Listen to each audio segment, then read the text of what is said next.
before names, before borders. There were only the soft syllables of rivers, learning the shapes of their beds, and people moving gently along their banks, warming stones by small fires, telling stories that made the constellations feel close enough to touch.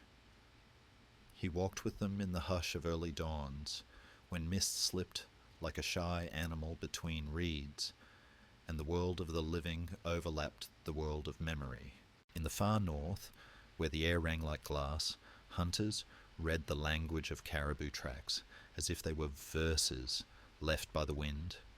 Farther west, cedar breathed its resinous lullaby over canoes that knew the grain of every inlet. In the great interior, prairies exhaled and inhaled like a sleeping giant, sending ripples through grass higher than a child's chest. No one hurried. The earth had a pulse, and they learned to place their hands upon it, to listen. Across thousands of seasons, trails became threads, threads became braids that tied together camps, villages, trading places, and sacred sites. Some say there was a first crossing, a long ago bridge of land and ice. Others say the sea itself was a road, carrying patient paddlers along kelp forests and hidden coves. Scholars still argue in quiet rooms about which path was true. Yet, under starlight, the old answer remains the same. People go where songs call them and the shore remembers. In dry canyons of the southwest, stone was persuaded to hold secrets. Rooms grew from cliff faces like combs of honey, each niche a carefully measured pause. Ladders, smoke holes, corn cribs. These were the punctuation marks of a language carved from light and shadow. The Kivas watched the slow turning of the heavens, and voices lowered to a murmur whenever the moon slid past the hatchway like a pale boat drifting over a well. Water was taught to arrive on time, channel by channel, terrace by terrace, until even the desert learned a kind of green humility. The people who did this spoke to maize as to a child. Be patient, be brave, and the maize answered with gold. Eastward, where rivers thickened into brown, busy arms, the earth rose in deliberate humps, mounds that seemed to breathe in the heat of afternoon. Some were effigies that uncoiled like sleeping serpents. Others were platforms where music and council smoke drifted together, where dancers stamped the ground until even the soil remembered the beat. A city rose there once. Wide plazas, tall mounds, wood palisades stitching the skyline. Traders arrived with shells that carried ocean whispers, with copper bright as sunrise, with stories folded in woven belts. The river, generous and moody, brought silt and also the possibility of leaving. The city learned both lessons. Artists pressed patterns into clay, patient as rain. Farmers risked their backs to coax three sisters, corn, beans, squash, into a household conversation, where each supported the breath of the other. Farther north, in forests that winter dulled into a silver bell, a league of villages invented a new melody, peace written not in iron but in oratory, memory, and law. A tree was at the centre, its roots reaching the directions, its canopy a shelter for those who sought shade. Beneath it, belts strung with purples and whites told stories in a precise hush, and promises were braided into something that could outlast tempers. The messengers who walked between towns carried words the way careful hands carry embers across snow. No drum there was louder than a voice kept steady. On the shores where salt crystallized on lips and gulls drew wide commas in the sky, families learned to fold the ocean into their days. Nets, fish weirs, weather vanes made of instinct. Whales sounded a deep law under their boats. The tides edited plans without apology. Southward again, in warm wetlands that hummed like a throat clearing for a song, canoes slipped through corridors of reeds, and herons stood like patient scribes recording a history no parchment would hold, in plains that went on and on until thought itself grew quiet. Riders would one day find in horses a new stanza, swift, wind-braided, but before hooves thundered, feet knew the right distance between grass and horizon, and bison herds moved like a thought passing across a mind too vast to fully read. The world was not empty. It was articulate. Everyone could hear it who paused long enough. He listened to the winter stories that lengthened the dark beautifully.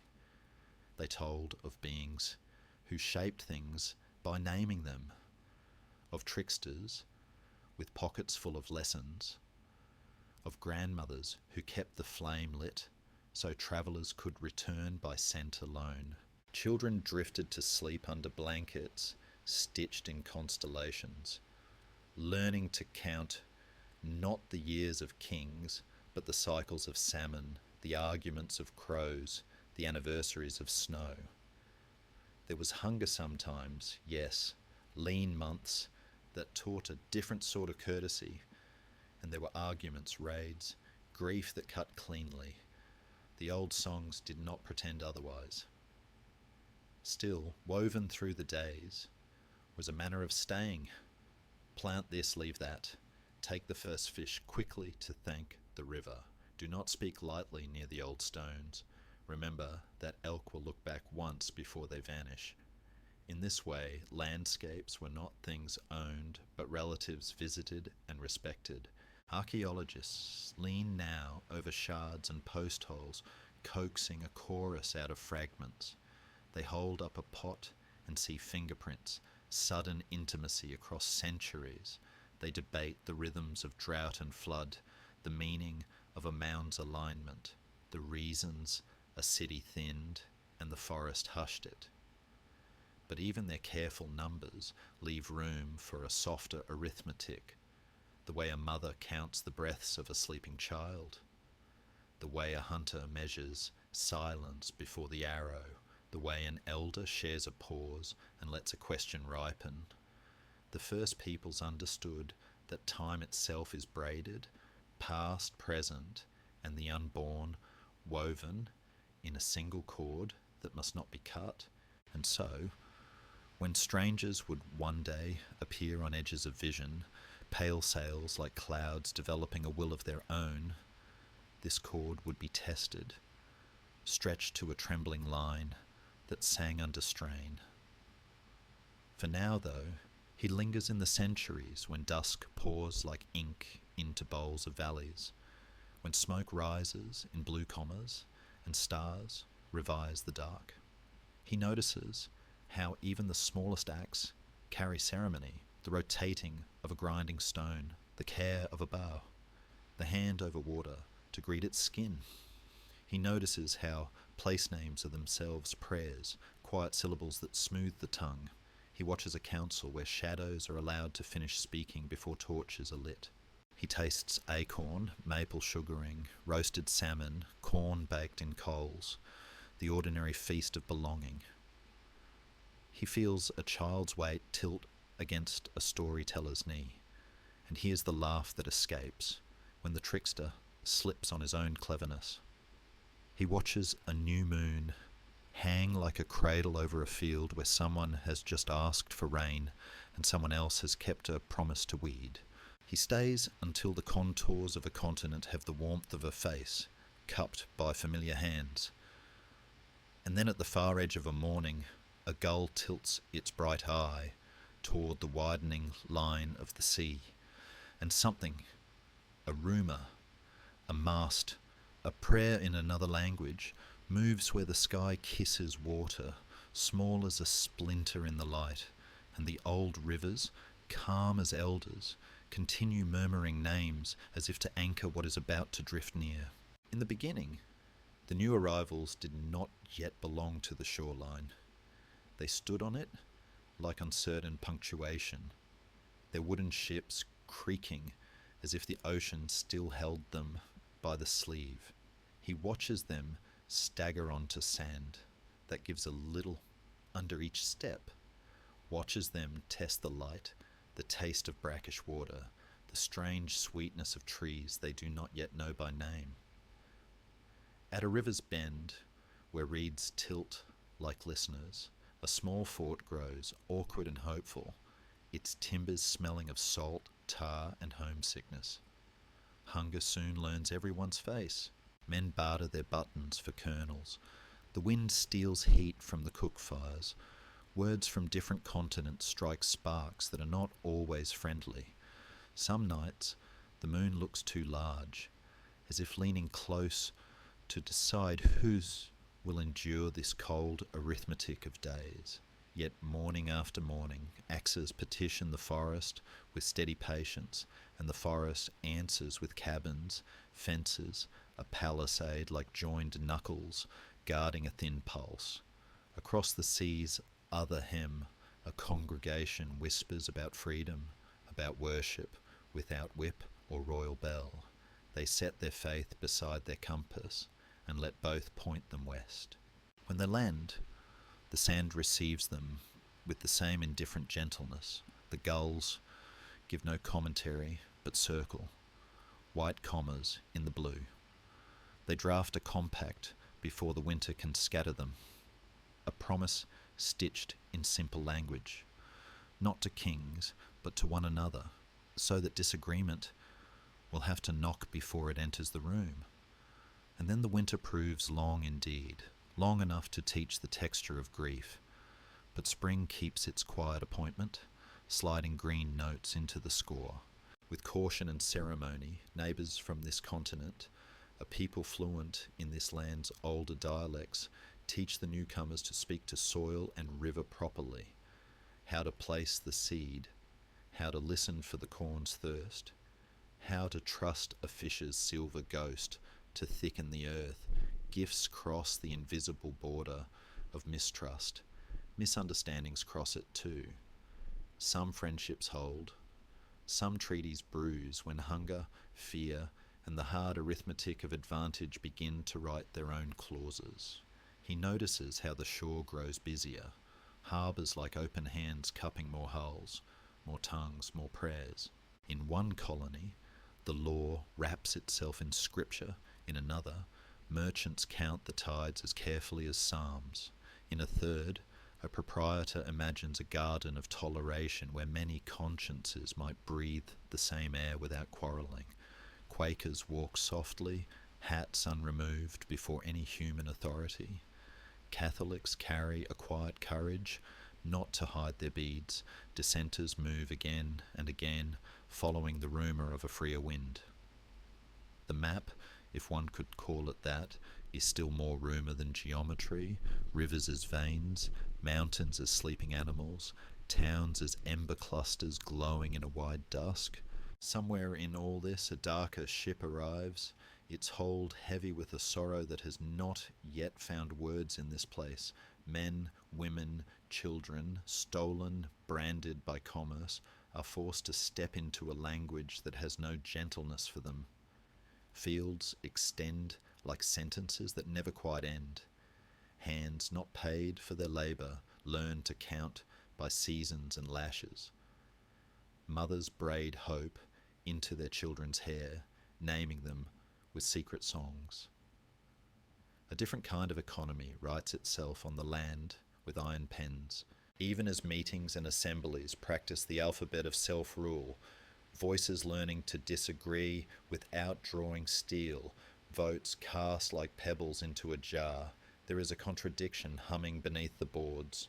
Some will pretend not to hear it, others will spend their breath trying to coax it into the open air. Scholars still sit with this period and argue in kind voices and sometimes trembling ones about inevitabilities and choices, about how scarcity, belief, and ambition braided themselves into both welcome and wound.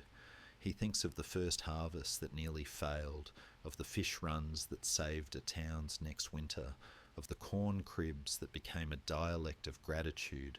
He also thinks of villages emptied by small, invisible enemies carried across the water, the grieving quiet that followed. the medicines and prayers that struggled to comprehend a plague without a face.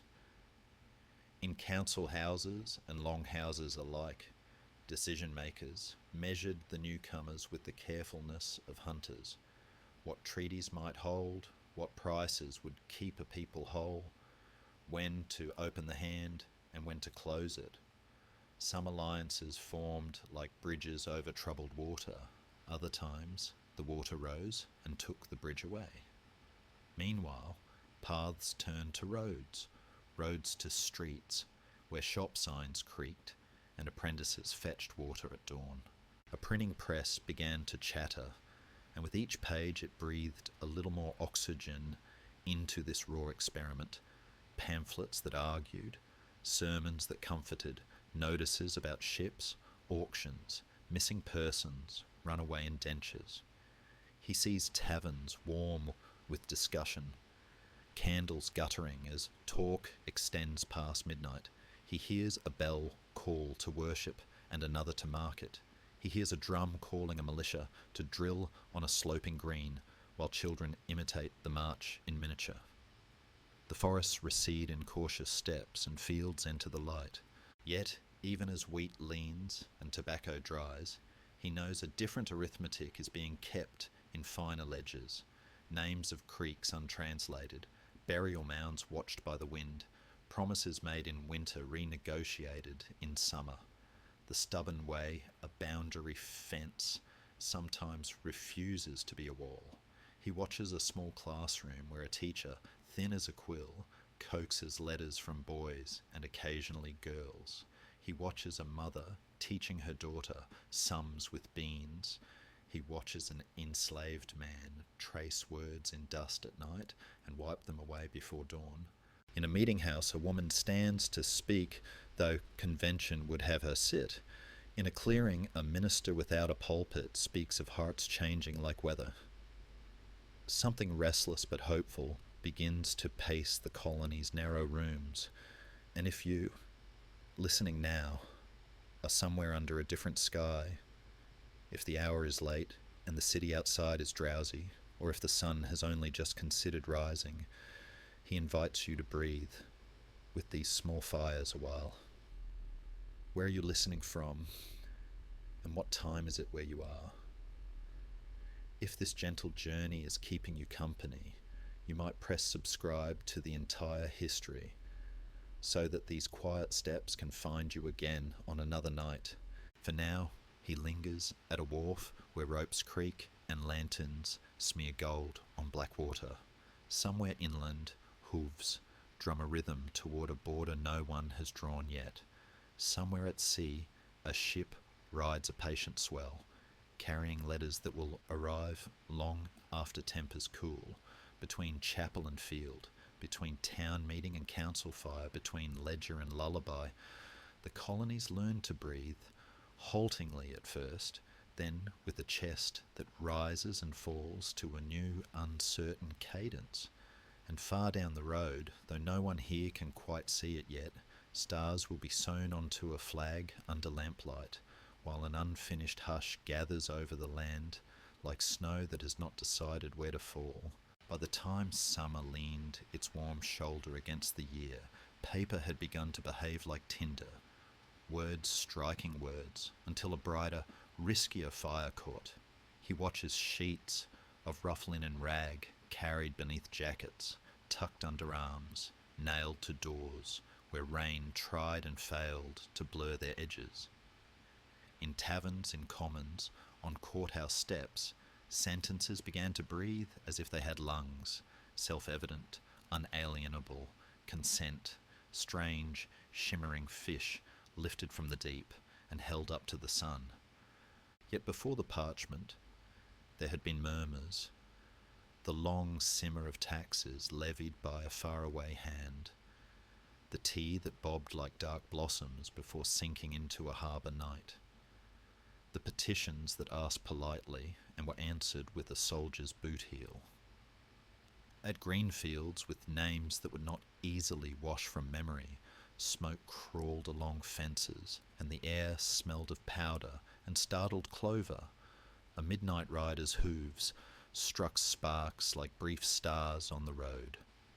Farmers who had meant to spend the day mending harness found themselves holding a different kind of line, their mouths dry, their hearts loud in their chests. The Empire, surprised, recoiled and set its jaw. A general from Virginia, tall, reserved, weathered by past miscalculations, took command. His confidence stitched not from brilliance alone, but from a stubborn willingness to hold steady when the wind rose. He opened letters with careful, blunt fingers. He closed his eyes at night and saw maps that revised themselves as quickly as hope did. Across the Atlantic, ministers measured distance in months and pride. Here, quartermasters learned to count blankets as if they were blessings. Pamphlets spread like migrating birds. One, plain-spoken and unapologetic, lifted the conversation from the parlour to the open air. It is common sense, it said, that an island should not rule a continent. Scholars still sit with that season and argue softly about causes. Was it economics, a ledger that would not balance? Was it philosophy, a candle lit long ago in ancient rooms? Was it the worn patience of people who wished to be consulted about their own lives? Perhaps, he thinks, it was all of these, braided with the surprisingly intimate ache of distance, the way a mother's voice fades when a door remains shut too long. Assemblies gathered, voices rose and fell, and caution was given its full due. Even those who trembled toward courage asked whether chains, once cut, might later be forged anew by their own smiths. In rooms heavy with the scent of ink, men scratched their names into a future that had no guarantee. The parchment itself felt like weather, a wind choosing a direction at last. He listens as the words are read aloud in squares and along wharves, and an odd quiet follows, as if even the gulls pause to absorb a sentence that has promised so much. Not everyone cheered. Loyal hands held tight to the old rope. Some people loved what was known more than they resented what was distant. Some feared the chaos that often trails righteousness like a stubborn dog. Enslaved men and women, overhearing these sentences about rights, weighed them in their careful scales and found in them both a mirror and a door not yet opened. In forested valleys, Haudenosaunee, Cherokee, and other nations heard the new talk and measured its likely harvest. Whether this storm would uproot fewer trees if met as friend or as enemy. In cities, free black sailors and labourers listened for any crack through which air might enter the sealed rooms of law. He walks the length of that summer, feeling how quickly a proclamation turns to provision, paper to powder, ideals to socks, muskets, bread. On hot afternoons, armies faced one another across grass that hummed foolishly with insects who did not care for politics. Colours lifted and furled in the smallest breeze. The British, disciplined, certain of drill and tradition, advanced like a well-practiced sentence. The colonial lines, uneven, learned to improvise the grammar of retreat and persistence. There were victories like Trenton that sounded like sudden laughter in a bitter season, and there were defeats that taught humility's slow alphabet. Winter, when it came, made a stern teacher of hunger. He sees a camp where feet bandaged with rags leave a map of red on snow, and yet, within the tents, a quieter campaign.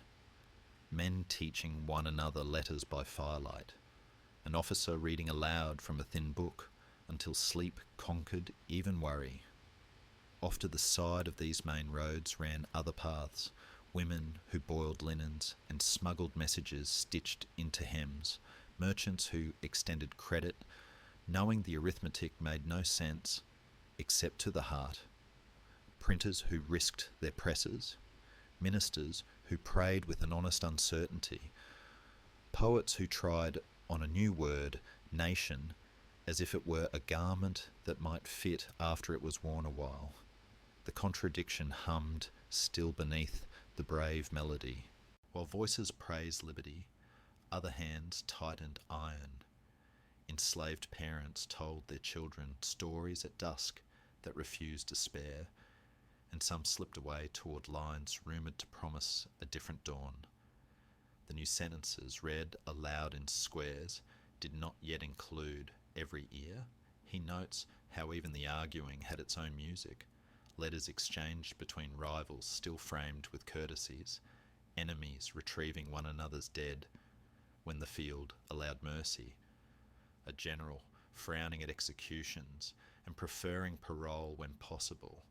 The age was not pure, but it had ambitions toward decency, and even its failings would later be interrogated by its own words. If you were listening now from a far coast or a quiet inland town, if the hour is late and your window reflects your face more than the street beyond, tell him where you are and what time finds you. And if this gentle walk through thunder is a companion worth keeping, you might subscribe to the entire history so that these lantern-lit paths can find you again when sleep comes slowly. He returns to the rooms where quills lifted stars out of ink, a committee worried over clauses like surgeons over fragile organs, a sentence about a king's injuries accumulated like rain on a long roof. Preambles and postscripts shifted until they became a doorway more than a wall. When the last name was added and the wax cooled, voices carried the words outward, down to docks, out to hamlets, across meadows where cattle lifted their heads at the commotion. Some felt taller as they listened. Some felt exposed to a wind they could not yet read. A bell rang with a zeal that later stories would polish into legend. In truth, it was the ordinary bell of daily life rung with uncommon feeling. In that ringing, a war that had already begun learned its true name, and on the far side of the smoke and rumour, beyond winters that would test the marrow and summers that would tax forgiveness, he senses a pattern trying to emerge, assemblies that will outgrow tents, arguments that will shape a framework, a quiet constellation of states groping for a shared sky. For the moment, though, the parchment rides the wind of July. Crisp as laundry in sunlight, its promises both luminous and heavy, and somewhere in the near distance, a seamstress lifts a dark blue cloth and wonders how many small stars will be needed to hold a vast night together. The smoke had thinned, but the air still tasted of brass and vows, and the newborn thing, so tentative it could barely hold its head up, needed a name, a frame, a night sky to steer by. He walks the country that was less a country than a loose scatter of campfires, 13 flames flickering in their own winds, bound to each other by promises that stretched like damp twine. Under the old articles, every decision felt like coaxing a skittish horse across a creek, slow, uncertain, each step debated as if the water might suddenly deepen. Debts knocked at every door, soldiers' IOUs rustled like dry leaves, coins were a rumour, credit a ghost with conditions. In farmhouses, men who had traded muskets for ploughs now found their fields carrying the weight of taxes they did not understand, and in one stark winter, anger gathered behind barn doors until it marched in muddy boots to courthouses, asking whether victory had only changed the handwriting on the burden. The nerves of the experiment twitched. He sees letters beginning to confess what pride had not, that liberty alone is not governance, that independence without a ligament is merely drift. So messengers were sent to a city that wore summer like a shawl of humidity, Philadelphia, where windows were shut to keep both flies and eavesdroppers out, and a room full of practiced disputants set their quills like compass needles and began to draw a country. They argued in a careful music, large states humming one tune, small states answering in another, some men wanting a single strong heartbeat, others preferring a constellation of local pulses, all of them stumbling around a contradiction that glowed like a coal they would not extinguish. Human beings held as property in a republic, speaking of rights. Compromises appeared like narrow footbridges laid over ravines. Two houses so that size and sovereignty could share a roof. Counted fractions of persons that turned law into arithmetic, where ethics should have been the measure. A bargain to delay the quarrel over chains so that a larger frame might be raised. Outside carriages clattered. Inside sentences took shape that would outlive their authors. The parchment grew denser, checks and balances like joined fingers preventing any one hand from closing into a fist.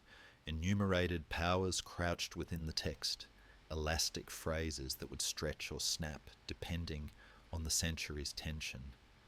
A preamble hummed softly about a more perfect union, as if perfection were not a finish line, but a road one agrees to travel without arriving. When they were done, never truly done, but done enough to ask the people, ink dried in August heat like sweat. He listens to the ratifying debates, the Federalist Papers running like a quiet river through the countryside, argument and reassurance braided together.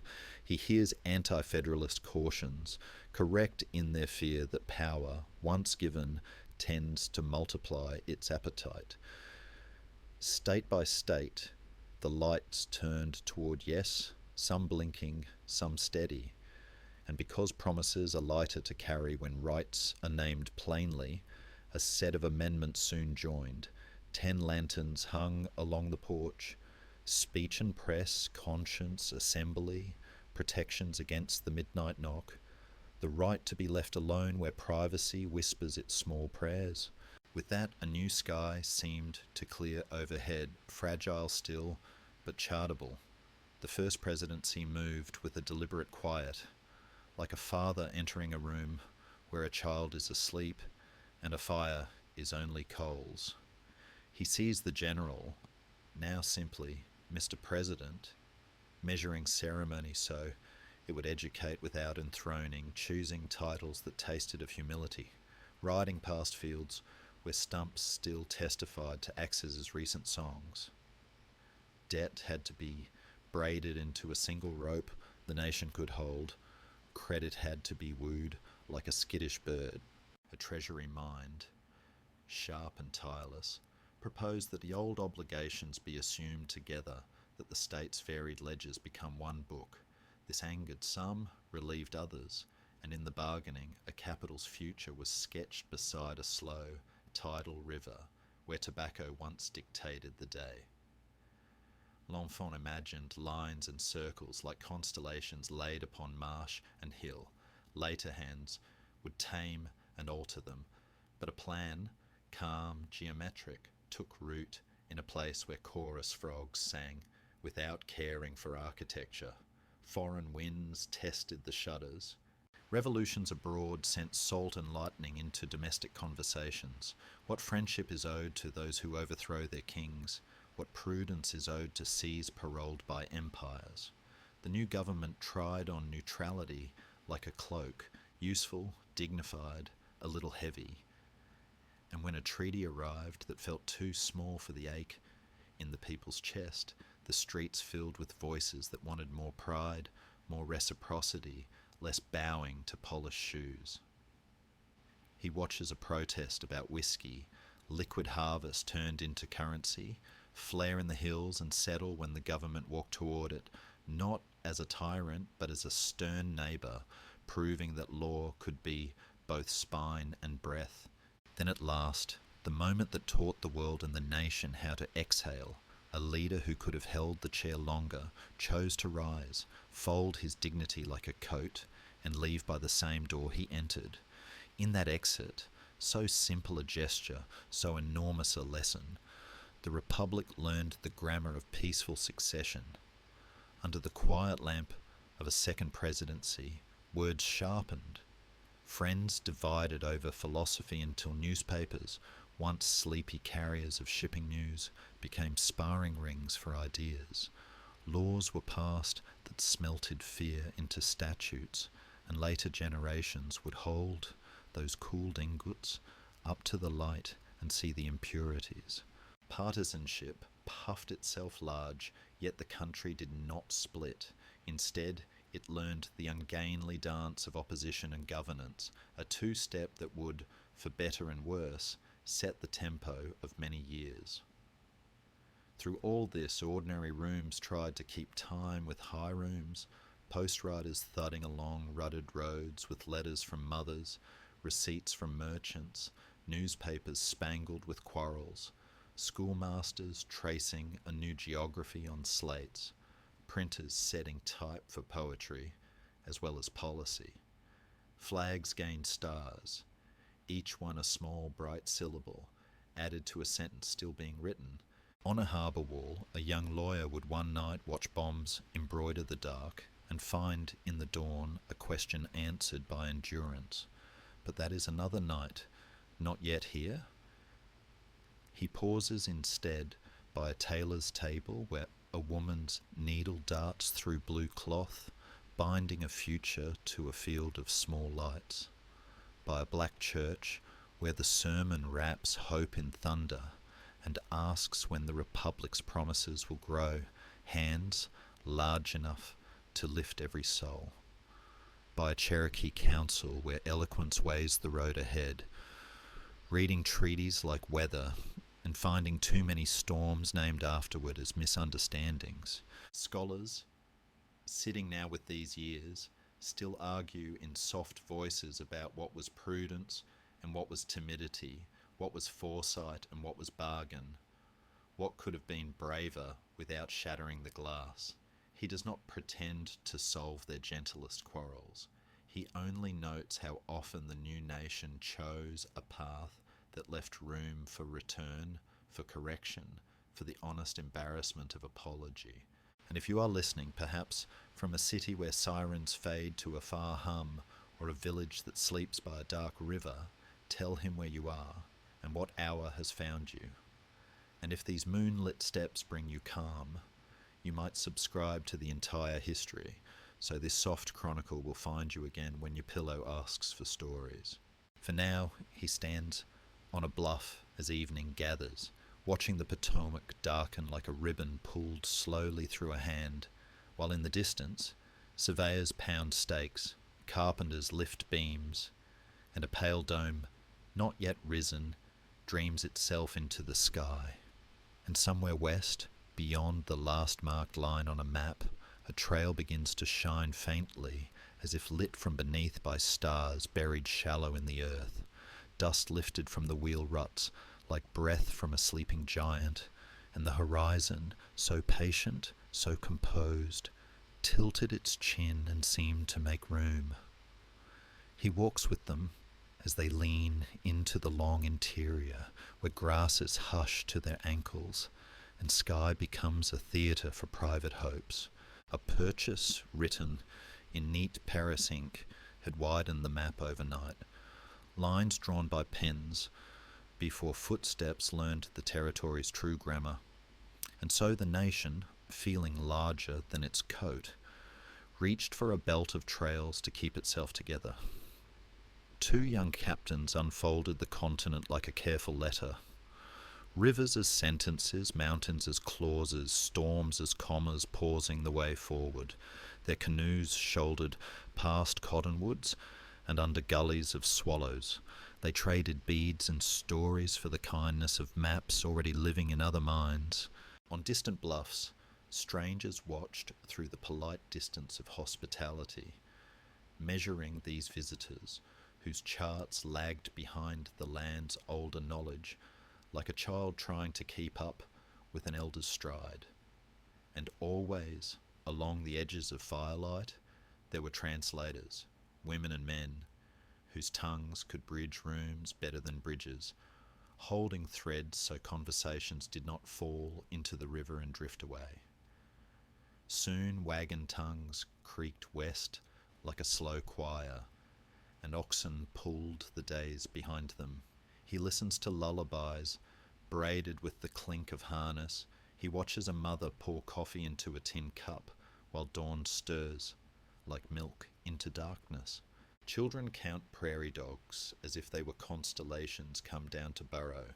A father tests a crossing with his staff and feels the current argue its case around his shin. Nights are cold, even in optimistic months. Mornings are a ledger of repairs, greased axles, mended shoes, a cracked barrel staved with hope. Letters, thin and travel-worn, catch up in forts where the smell of lye soap and tallow candles is almost a comfort. The road teaches its curriculum: how to read cloud bellies for what they plan, how to set a wheel to rights, how to accept that not every hill need be taken at a gallop. Yet the road also erases names of streams replaced with new patron saints, sacred stones mistaken for useful piles, old treaties folded like maps and set aside when the rain begins. Somewhere in a council fire's glow, words are weighed with the seriousness of snowfall. Chiefs test the vocabulary of compromise, while agents, pressed by deadlines and appetites behind them, press the pen harder than the moment can bear. A treaty made this winter may arrive in spring, already wounded by amendments. Lines meant to keep peace tremble when gold whispers in the hills. He pauses by a river bend where a nation that had its own flag in the soul weighs departure. The vote is torn, and tears are not enough water to carry everything. Boots pull up from red clay with small popping sounds, as if the earth itself wants to keep these people rooted. The road that follows is long and full of small graves tended by hands that refuse to forget. Scholars, careful and kind, still argue about inevitabilities and choices, about who could have been braver where. Yet in the hush, after their sentences, the wind pronounces names older than any statute, and grief answers with a stubborn hymn. Not all journeys bend east to weep. Some go south and then farther west, into deserts that look at noon like an anvil where the sun hammers. Their water is a secret kept under stones, and mountains keep their distance like dignified elders. Missions ring a bell that means many things: prayer, work, control, hope. The language of salvation and the language of empire sit together in pews that creak. Spain's old papers, Mexico's new ones, the United States' restless ones, each stack of documents claims the same hills that coyotes nightly crown with song, when the drumbeat of a boundary dispute turns into the cadence of war. He listens to the clash gathered under flags and sees, between bugle calls, the quiet geometry of families measuring loss on both sides. The map is revised by cannon and ink. A coastline becomes a confession of ambition. The desert, indifferent, continues its patient arithmetic of wind and stone. And then there is the fever that makes hands shake, not with illness, but with the thought of glitter. A man swirls a pan and finds sunlight trapped in gravel. Everyone hears about it, and the hills fill with tents, breathing tobacco and dreams. A city assembles itself from canvas and rumour. The price of eggs becomes a fable. Fortunes are minted and mislaid in the same afternoon. Out on the diggings, the earth coughs up yellow bits that teach a harsh lesson. That luck is the cruelest teacher because it never explains. In the chaos, laundresses, bakers, carpenters, and merchants make steadier claims than most miners, and an immigrant with a quiet patience learns that one can sieve prosperity from the dust of other men's haste. Elsewhere, a trail north, through sage and thunderheads, invites another line of wagons. Winter watches with narrowed eyes from the passes. Some seasons, prudence arrives too late, or hunger comes too early. The stories that survive are honest about snow's indifference. Meanwhile, a different frontier pushes in from the shoreline. Clipper ships racing trade winds, railroad surveys drawing straight lines across a country that prefers curves, telegraph poles stepping like measured thoughts over miles of prairie until words learn to travel faster than riders. Towns sprout at the whistle's insistence. A depot confers a future the way a well confers a village. With rail comes a new arithmetic, time zones, schedules, promises kept to the minute. And with it, the wideness tightens into something more navigable but also more vulnerable to haste.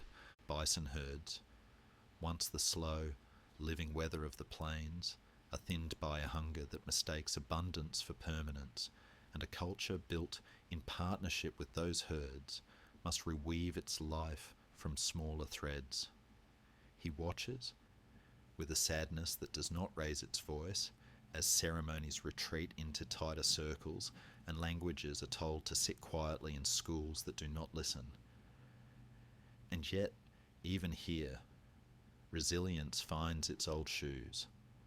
Songs whispered over cooking fires, stories smuggled in beating patterns, councils convened under new names.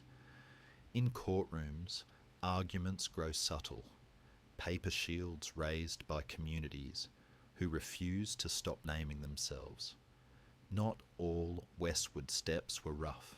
There are evenings when a homesteader leans on a fence he set that morning and studies a sky that is busy with swallows, and he feels a tenderness for the rectangle of earth that will learn his children's names.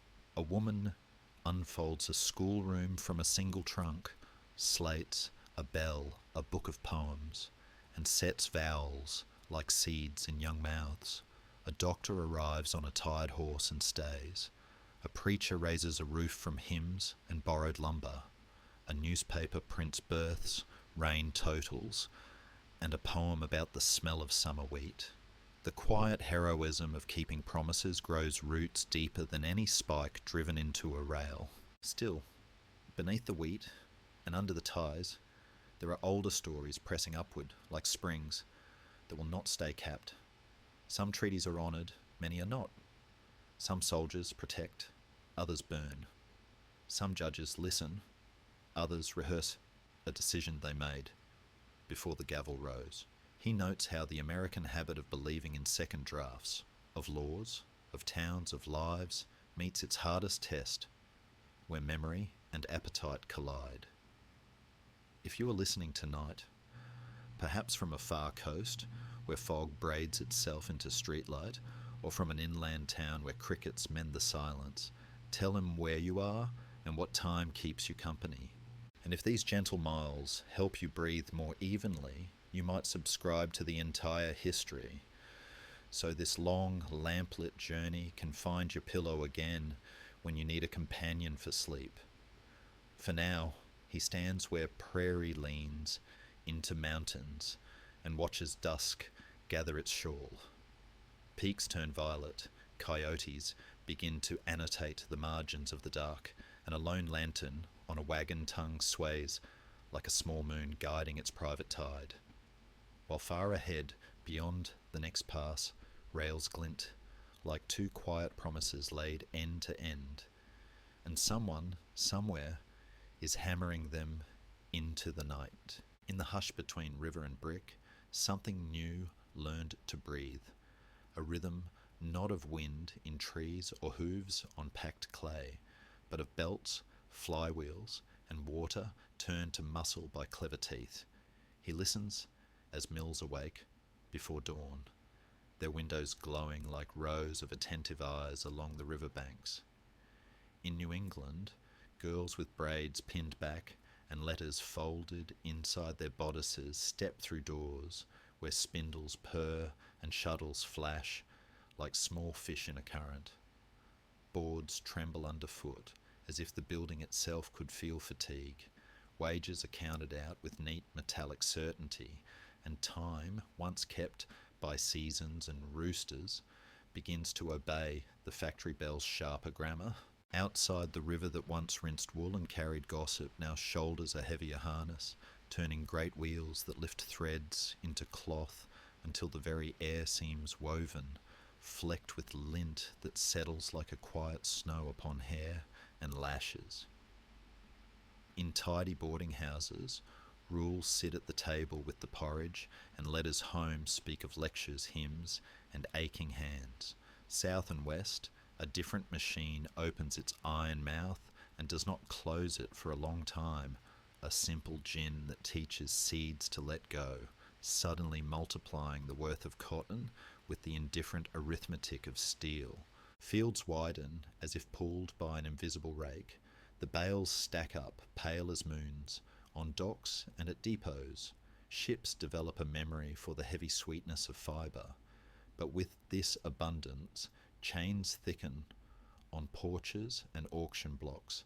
Families are unstitched. On row after row, under sun that does not bargain, backs bend into a future mortgage to cloth. He hears the creak of presses printing price lists and the softer sounds that do not make ledgers. Humming to soothe a child, a whispered prayer carried on the night air to a God who is asked whether he hears differently when hands are bound. Meanwhile, the land itself is being gently but firmly persuaded to move. Canals, long, wet sentences connecting places that once ignored each other, slide between hills, their locks performing small miracles, raising a boat from one thought to the next. Mules walk patient ellipses along the towpaths, and towns sprout beside the water like annotations. Then rails arrive, iron lines ruling a page the size of a continent. A whistle lifts, and everything listens. Geese, barn roofs, the hearts of boys, schedules, printed neat, promise that distance will keep its appointments. Along these tracks move barrels of grain, boxes of cloth, pianos wrapped like secrets, newspapers speaking in many fonts. Telegraph lines climb the right of way, their poles stepping like deliberate thoughts across prairies. And suddenly words learn to gallop. What once rode weeks on a coach now slides along copper in moments, a spark carrying news of births, prices and storms to towns that have not yet met. He watches a clerk touch key to metal with a delicacy that looks like prayer. He watches a night operator translate the rain of dots and dashes into sentences, the way a dream is translated when morning remembers. In cities, streets knit tighter, gaslights button the dusk, tenements stack families in layers of hope and exhaustion, markets smell of saltfish, apples, coal, and the languages of other harbours. Ships empty their human cargoes, hands rough from other shores, eyes studying roofs, corners, even the sky, to learn how courage will be kept here. Some find themselves laying track for trains they will never ride. Some carry hods up ladders like a slow rosary. Some stitch and stir and sweep until their names fit quietly inside the city's throat. On Sundays, they open windows and sing in the words they brought with them, the notes rising to meet steeples from which bells answer in kind. The air of the century thickens with inventions, reapers that turn fields into brisk handwriting, daguerreotypes that trap light in silvered mirrors, anesthetics that teach pain a new humility, sewing machines whose whir becomes a domestic weather. A tinker's shed births a telegraph. A patient in a barn watches a balloon consider the orchard, then lift. A school teacher with a restlessness for lightning tests glass, silk, and storm until a room glows. He notes how discovery arrives not just in bursts of trumpet, but in the fiddly insistence of screws and springs, of errors named and corrected until they, too, become knowledge. Yet the brighter the furnaces burn, the sharper the shadows they cast.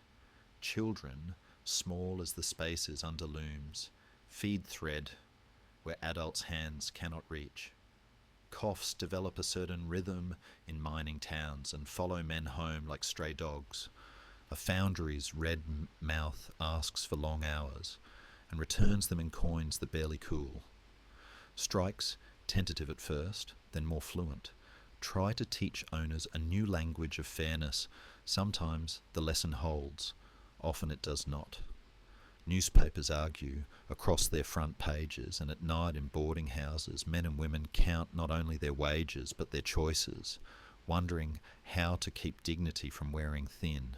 Scholars, sitting now with neat stacks of ledgers and letters, still debate in thoughtful voices whether all of this, the glint of progress, the grief of displacement, was a road that could have bent differently. Were there paths by which mills might have woven without swallowing whole towns? Might the cotton's sudden wealth have been met without the iron insistence of bondage? Could the great engines of profit have been asked to breathe more slowly, to spare more breath for those who fed them? He lets the questions rest like tools laid down at dusk, not answered, but remembered. Meanwhile, the Republic's nerves tingle with a faster current. Speeches climb courthouse steps. Petitions travel like migrating birds. Churches split along lines that do not follow scripture alone. A book is published up north that refuses to be only a story. It travels from parlour to parlour like an unembarrassed messenger, asking readers whether their mirrors are honest. After it, hearings and counter-hearings. After that, men who lead others along the star-stitched roads of escape, whispering passwords to doors that open just long enough. In the Senate, canes speak where words fail, and on the prairie, new states argue at their own borders which way the future leans. He sees a quilt spread on a table, each square a policy, each seam a compromise. The pattern is handsome from far away, but those who stitched it know where the cloth puckers, where the thread frays when tugged. Through all of this, ordinary hours try to endure. A machinist wipes oil from his palms and cradles his infant daughter. A mill girl learns a line of poetry by heart, and 3 winters later recites it in a kitchen of her own. A black preacher in a clapboard church promises that the wilderness has an end and that a people can be both patient and steadfast. A Cherokee elder, speaking softly to a circle of grandchildren, keeps names alive that maps misplace. At noon, the city clatters. At midnight, the river remarks on the moon in a voice that has not changed.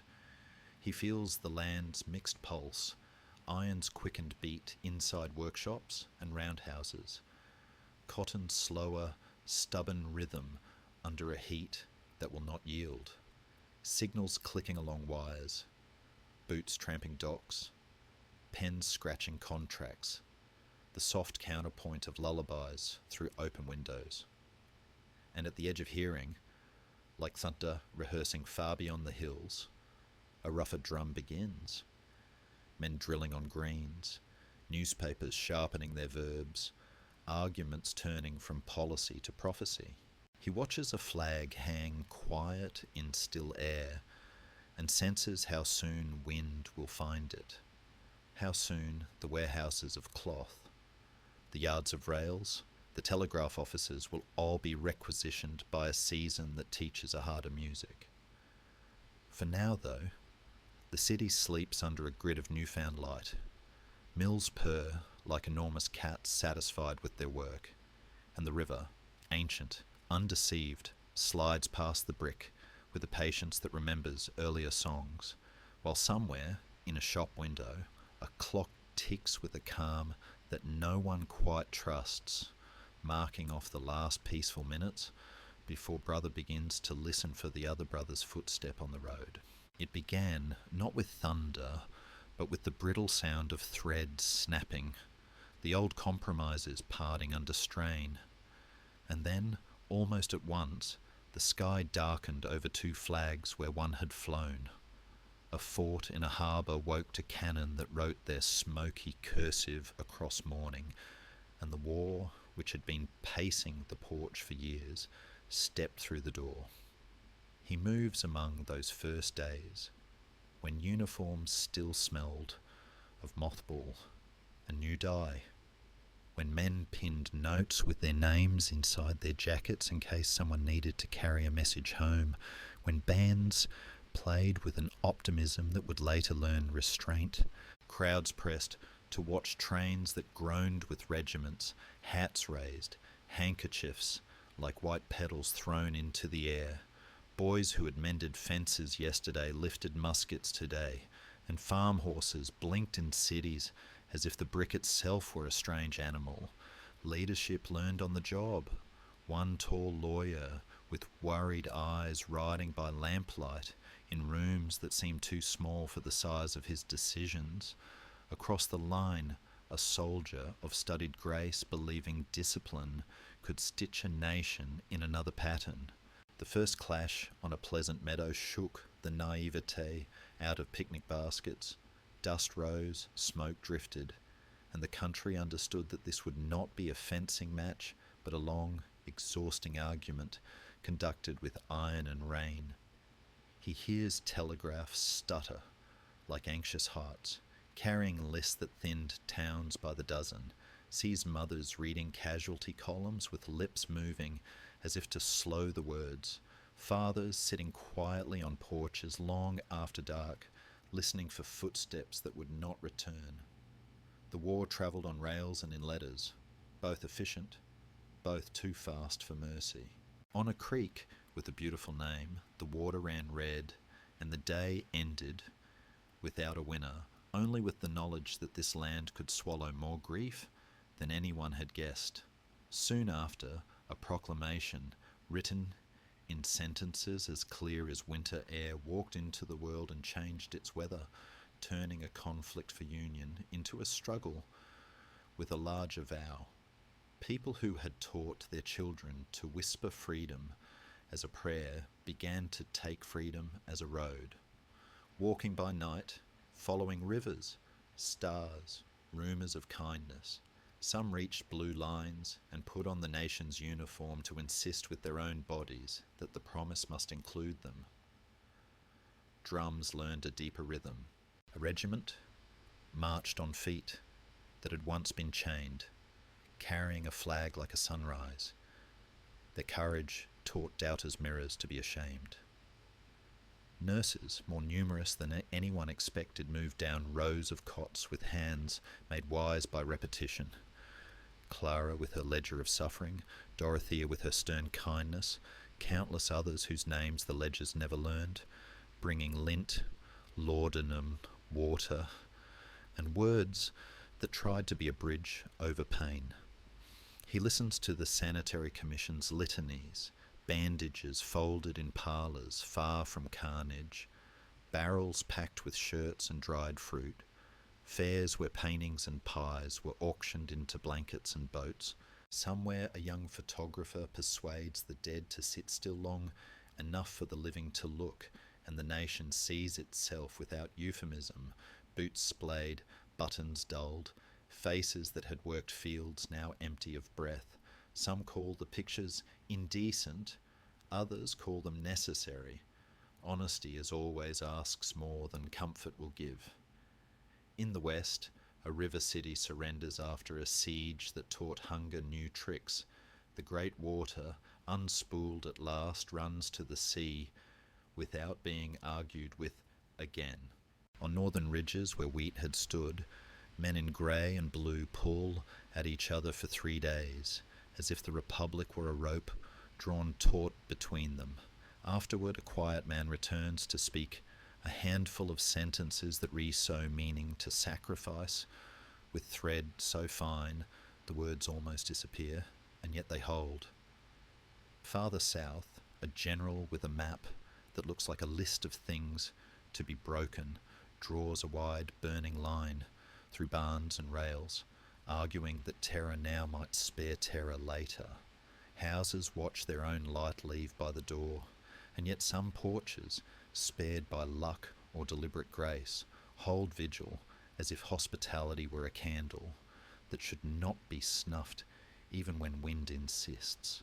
He does not hurry past the other rooms, a prison where hunger turns men grey before their time, a draft riot in a city that had considered itself civilized, where race becomes a torch, chaplains who learn to sit and not preach when a boy wants to speak of peaches and his mother, deserters who walk home ashamed but breathing, contrabands who build communities at the edges of war, schools under oaks, marriages spoken aloud at last. He notices how often the fighting pauses long enough for mercy to cross the lines, coffee traded for tobacco, newspapers tossed like birds, surgeons conferring with the professional gravity of men who work for life rather than flags. He marks, too, the arguments in cabinet rooms and camps about what the nation should become when the guns stop, how to stitch the torn cloth without hiding the rip, whether punishment or patience teaches better, how to coax a future where the law's face greets everyone with the same expression. Scholars still sit with these years in patient circles, setting casualty figures beside clauses, maps beside sermons, and ask, with the quiet rigour of love, which choices were necessity and which were failure of imagination. He lets their questions breathe. Meanwhile, the seasons continue to arrive without asking permission. Summers burns the peach trees sweet. Winters fold the earth into silence. A soldier in blue writes in pencil to his wife about the smell of magnolia and powder mingled. A soldier in grey writes to his sister about a pie he once stole from a windowsill, as if memory could butter the present. Both tuck locks of hair into small envelopes. Both apologise for the spelling. Drums call at dawn. Men rise and step into the fog as if entering a sentence whose end they cannot see. Somewhere a boy beats time on his canteen and grins. Somewhere a colonel weeps alone. Somewhere a freedwoman puts up a shelf in a cabin that yesterday did not belong to her and today does. In the fourth spring, the fight at last begins to uncoil. Lines thin, supplies fret, resolve keeps standing but wobbles in the knees. The tall lawyer, brave past sense, walks through a city liberating itself and presses a hand to a shoulder that has borne too much, his hat ridiculous and perfect. Within days, a theatre turns into a chapel of sudden mourning, and the country learns a new silence, one that does not end with the curtain. The surrender in a farmhouse is almost a whisper. Two men who have studied one another's handwriting for years sit at a table where a little boy had once played. The terms are firm but not cruel, and horses are allowed to go home with the men who love them. Outside, soldiers exchange buttons and glances, and in the oddness of the moment, no trumpets, no oratory, only the soft clatter of pens, he hears the first frail notes of return. But return to what? Towns count the missing and the maimed. Fields require hands that are buried in other counties. The law must learn to walk into places it once hesitated to enter. The word citizen must widen until it can carry everyone who paid for it in blood. The old argument, what is liberty for and how far does it reach, does not end. It changes key. He stands by a small graveyard where stones lean like tired shoulders and reads names cut by a chisel that could not know how long the sorrow would last. He watches a church where black voices claim pews they built, a legislature where new faces take oaths, a porch where a woman who wrote 1,000 letters during the war now writes a grocery list, and, after a long pause, the words, "Thank you," to no one in particular. Night gathers more gently now, fires burn low, crickets resume their quiet arithmetic. Trains, which once dragged armies, now carry ploughs and brides. The nation, stunned and scarred, feels for its footing, and somewhere a teacher unlocks a door to a school built from field stones, chalk waiting like a small lightning bolt in her hand. He listens as dawn begins to rehearse its pale music along the edges of the hills, and in that fragile light he senses a second making, less a victory than a vow, less a triumph than a tender repair. The ash still smudges the sleeve, but a needle glints on the table, and far off, beyond the last bivouac and the freshly mended rails, a thin, brave brightness gathers, where morning will soon touch the torn cloth and ask it to hold. Morning came, like a careful visitor, stepping quietly over the cinders, and the nation, exhausted, stitched and restitched, lifted its face to see whether the light was truly meant for everyone. He moves through streets where brick still remembers flame, where chimneys stand like mute sentinels above foundations that now cradle gardens, goats, and stubborn laughter. Courthouses reopen their eyes, schoolhouses are raised from scrap lumber, a bureau with a long, patient name unpacks ledgers and chalk, rations and contracts, setting up small offices that feel like harbours in a stormy sea. Men who had marched home in uniforms now try on the unfamiliar coat of citizenship. Women who had kept families alive under siege come forward with claims and questions, some of them older than the war itself. On church steps, first weddings under new law sound like bells. At crossroads, teachers, young, serious, often thin from work, write the alphabet large enough for whole towns to see, and the letter A looks for a beat, like a steeple opening its doors. He listens as a constitution is rewritten, not once but many times. Old words folded, new ones pressed between them like fresh leaves. Abolition inked into the nation's marrow, birthright laid down as a promise, sturdy as oak, equal protection stated in such clear syllables that even the wind seems to hesitate and nod. In courthouses warmed by pot-bellied stoves, juries learn to hold their own gaze. In capitals, representatives with faces never seen there before rise and say their names into the record, as if speaking them aloud could make the walls widen. It feels, for a handful of years, like an early spring when frost still haunts the shade, but the sun insists, plant anyway. And plant they do. Fields under new arrangements, where the arithmetic of labour is renegotiated row by row. Schools that bloom like white lilies in places where reading had been a secret.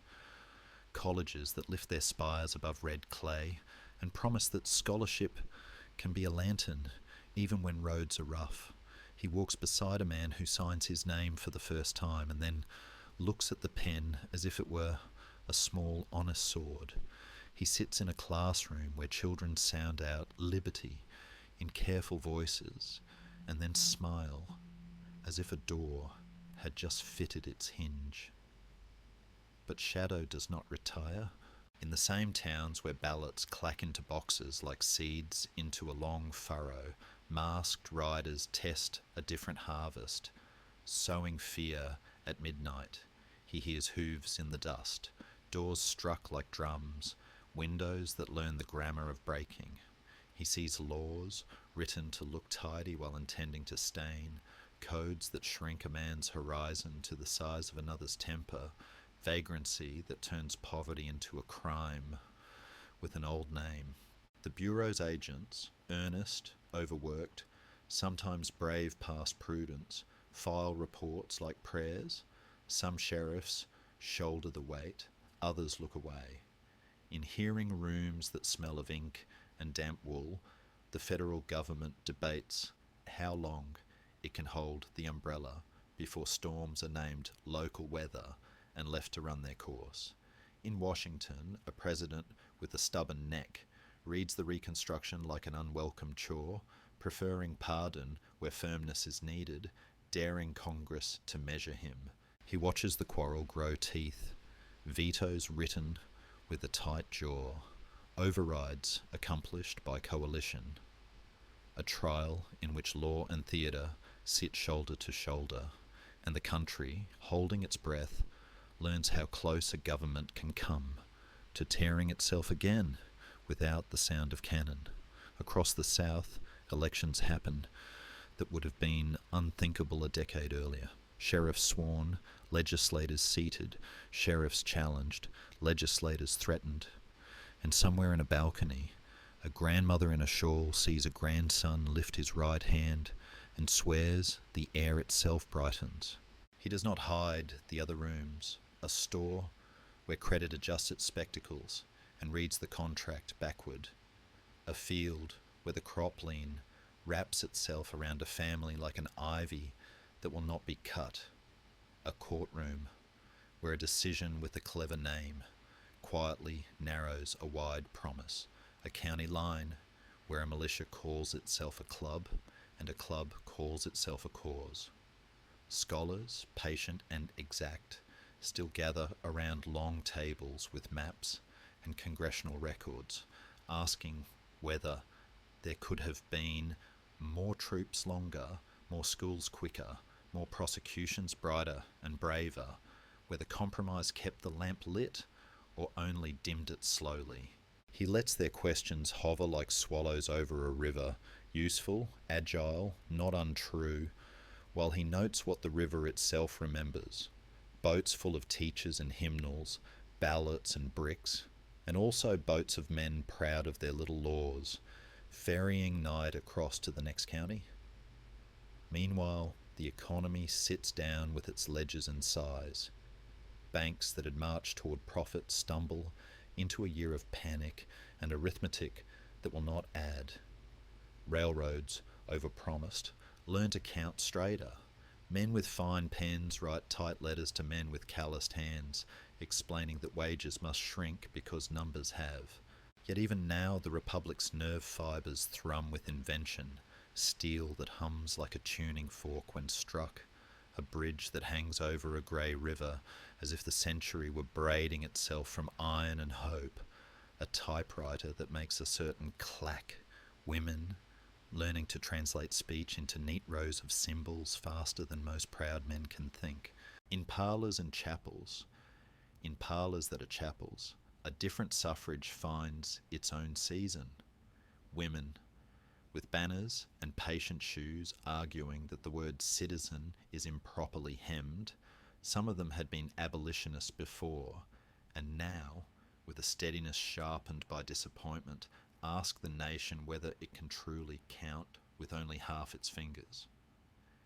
In the West, homesteads square the prairie, and trains arrive with clocks for eyes. Black families, some called exodusters by newspapers that favour nicknames, ride toward new towns where rumour says the law is cleaner. They carry Bibles, quilts, seeds in paper, and the beautiful stubbornness of people determined to call their lives their own. In those towns, land is measured by footsteps and fences, but hope by schools and choirs, and on nights when the wind is kind, a congregation's harmony carries farther than any rider's threat. Yet even as lights bloom on far horizons, a bargain is struck back east that will be described afterward with sighs. An agreement in a smoke room that praises peace while pricing justice. The last troops fold their tents, trains whistle a certain finality, and state houses, relieved of a federal stare, resume old habits with new paperwork. Polls quietly grow gates. Tests sprout in front of ballot boxes like nettles. A word that should be wide, citizen, narrows and tries to forget the breadth it briefly owned. Courts, which had once risen to the lyric of equality, begin to favour prose that hedges. Decisions with polite names tilt their scales until rights become permissions again. Through it all, the ordinary shining courage continues. Teachers who return to their classrooms after windows are shot out. Preachers who thread sermons with law and lullaby. Editors who keep setting type for words a sheriff dislikes, midwives who carry not only life, but rumour of dignity from door to door. He keeps pace with a carpenter repairing pews after a raid, with a mother pressing her son's good shirt under a flat iron for graduation, with a legislator in a borrowed suit who walks past jeers to cast a vote that will be forgotten by many and remembered by the ones it was meant for.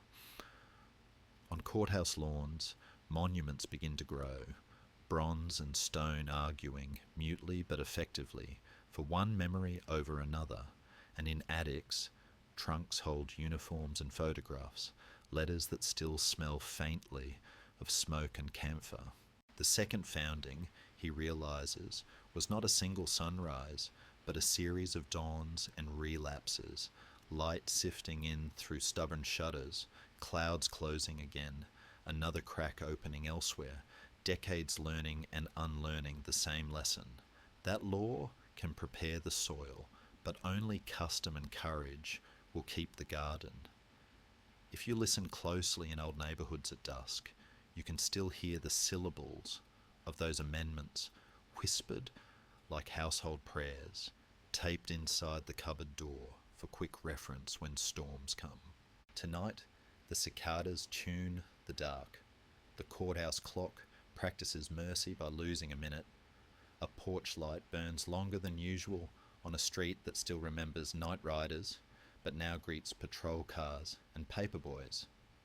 And far away, beyond the last chimneys and the drooping telegraph lines, a train noses into the future with a patient clatter, carrying teachers, statutes, lullabies, and the unfinished promise that tomorrow's light will be larger and kinder and wide enough to find every doorstep before it fades. They came with pockets stitched by other winters, with songs that knew the taste of salt, and at the edge of a great harbour, a building of brick and glass began to behave like a patient book, opening, stamping, closing, while clerks leaned over lines of tired faces and asked the same gentle, exhausting questions until day thinned to dusk. He stands where trunks are roped in pyramids, where a mother smooths a child's hair with seawater because there is no other, where a father rehearses the new pronunciation of his name under his breath as if warming a fragile instrument. At the long tables, doctors' buttons flash, chalk marks bloom and are rubbed away. A staircase becomes a small trial the body must pass. Stories later will say that names were changed here by hurried hands, but scholars, kind and exact, remind us that names bent more often in the courts and the streets afterward, that the island mostly recorded rather than invented.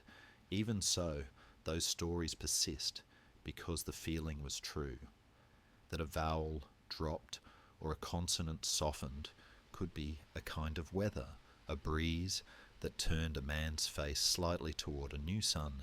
In the great shed, the voices plait themselves into a rope that will hold generations.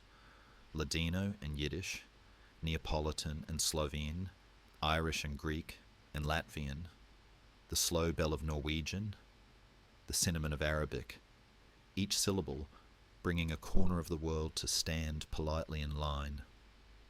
On another coast, a wooden hall on an island with eucalyptus breath interrogates arrivals for days, sometimes weeks, the questions precise and repeating, like rain on a roof.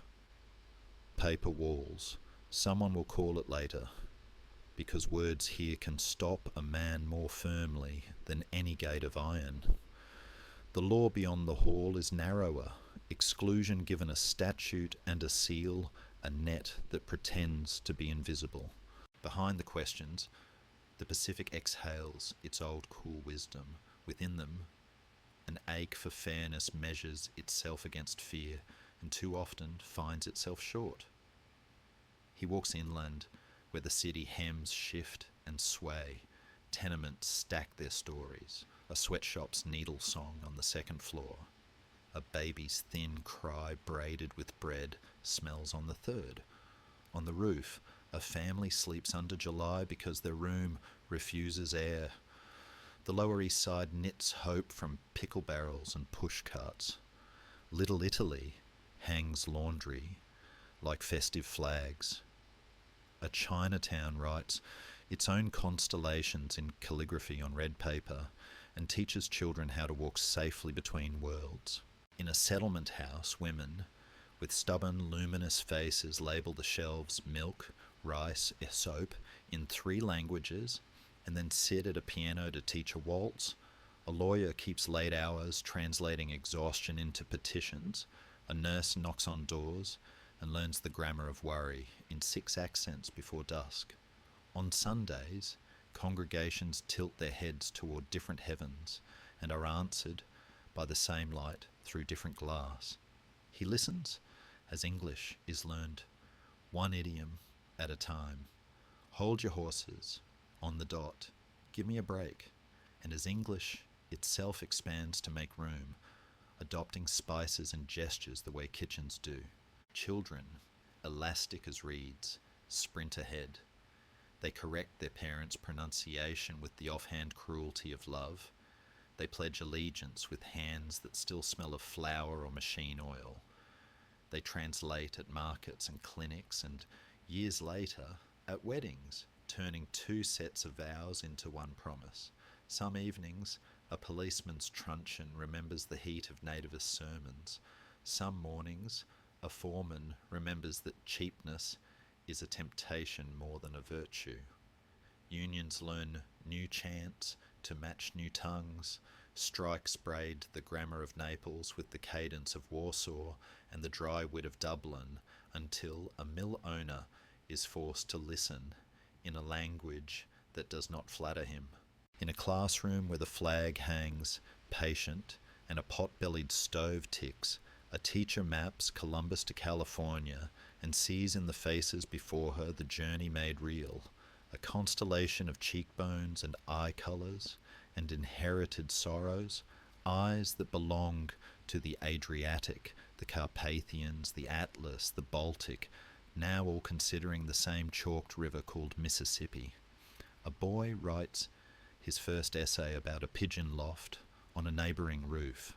A girl copies a poem about snow and thinks of the word her grandmother used for it, a word with more hush in it. The city learns to eat from many hands, niches warm as pockets, tamales unrolling heat in winter, ravioli that teach even skeptics about forgiveness, pho that steams like a small miracle against January, gumbo that remembers 3 continents without raising its voice. Music walks in sideways. A squeeze box laughs under a tenement window. A cantor's lament pours down a stairwell and finds a cornet on a corner. Later, in rooms where the wallpaper peels, someone will hear a piano's ragged syncopation arguing politely with the reel and discover that the floorboards can conduct lightning you can dance to. In the factories and stockyards, in mines and on track gangs, bodies pay the tuition of belonging. Hands feather chickens until the smell of feathers becomes a season. Hands sort bolts until numbers blur into an ache. Hands learn to arc weld, to stitch a perfect inseam in the dark, to carry brick in a rhythm that makes a song of itself. There are funerals that happen too soon, and remittances that leave a kitchen purse light, but a village fountain running back across an ocean. Letters carry pressed flowers and careful advice. Photographs are sent without smiles because old world film insists on solemnity. Then one day, a picture comes grinning, an ease that says, the camera and the owner of the face are both beginning to believe the same rumour that tomorrow is negotiable. Still, the gatekeepers do not sleep. Clubs form that prefer their America tidier and earlier. Newspapers stoke a worry about the foreigner's lunch pail as if it held not bread but dynamite. Congress sharpens a quota to a knife's thinness in 1924 and begins to slice the stream down to trickles that fit its comfort. The nation that has always argued with itself argues again, whether sameness is safety or merely a soft disguise for fear, whether a creed can be more binding than a surname. Churches and lodges answer with potlucks and choirs. Courts sometimes answer with a fairness that surprises even their clerks. Often, the answers arrive at kitchen tables where two generations bend over the same bill, the same dictionary, the same prayer. He does not forget the older nations watching from the continent's interior. Boarding schools, stern and square, insist on haircuts and silence, on new names that taste like chalk. Children learn the dates of presidents and slowly begin to forget the precise violet of a word for dawn. Yet languages prove more fox than sheep. They hide in beadwork patterns, in lullabies hummed low, in a proverb that will not be correctly translated, in a pause before a greeting so that the old spirits have time to get ready. Underneath the new roof of many dialects, an older roof keeps its beams, and so the lullaby of the country deepens. A conductor calls out stops that sound like poems: Tremont, Halstead, Delancey, Fillmore, Dauphine. On stoops and fire escapes, elders trade recipes and warnings. On ball fields that smell of cut grass and immigrant sweat, boys try to explain to one another, a Turk to a Pole, a Jew to a Sicilian, why a curveball has to be believed to be hit. A tailor in a narrow shop bastes a tuxedo that will help a steelworker's son marry a dressmaker's daughter. A midwife's bag wears its leather to a friendly shine, carrying the future upstairs. A night watchman tips his cap to a street lamp that flickers like a stubborn star. The lullaby changes key again and again, but it never stops singing. Some nights it is mournful. Some mornings it has a brass section. Often it is simply the sound of many kitchens beginning to speak to the day at once. And if you stand very quietly on the island where papers were once stamped, you can still feel the soft drag of valises on the floor and the exhale people make when, at last, the door opens. Out on the water, a ferry moves like a patient thought. Gulls annotate the sky with white commas, and across the river a city of windows begins to blink awake, each one another name, learning how to belong to the same enormous lullaby. Evening light slipped along cornices of new palaces, like a hand admiring its own rings, and the city, several cities many, glowed as if fortune had taught stone and steel to blush. He walks under arches named for benefactors, whose signatures flowed as easily as oil, coal, and steel flowed through their ledgers. Mansions climb Fifth Avenue like cliff faces hung with velvet. Across the river, a row of tenements leans together, breathing in unison, windows open to the sweet and sour air of pickles, coal smoke, hot iron, and boiled shirts. A cable car clanks uphill.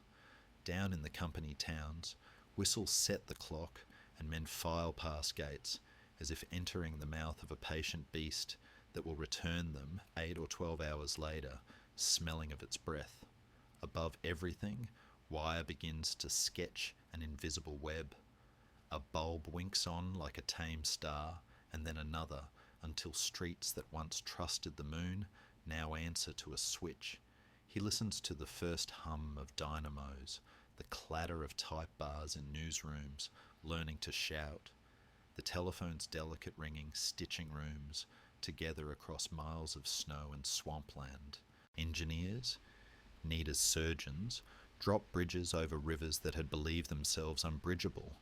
Elsewhere a tower in iron laces itself upward, floor upon brave floor, into a weather previously kept for hawks.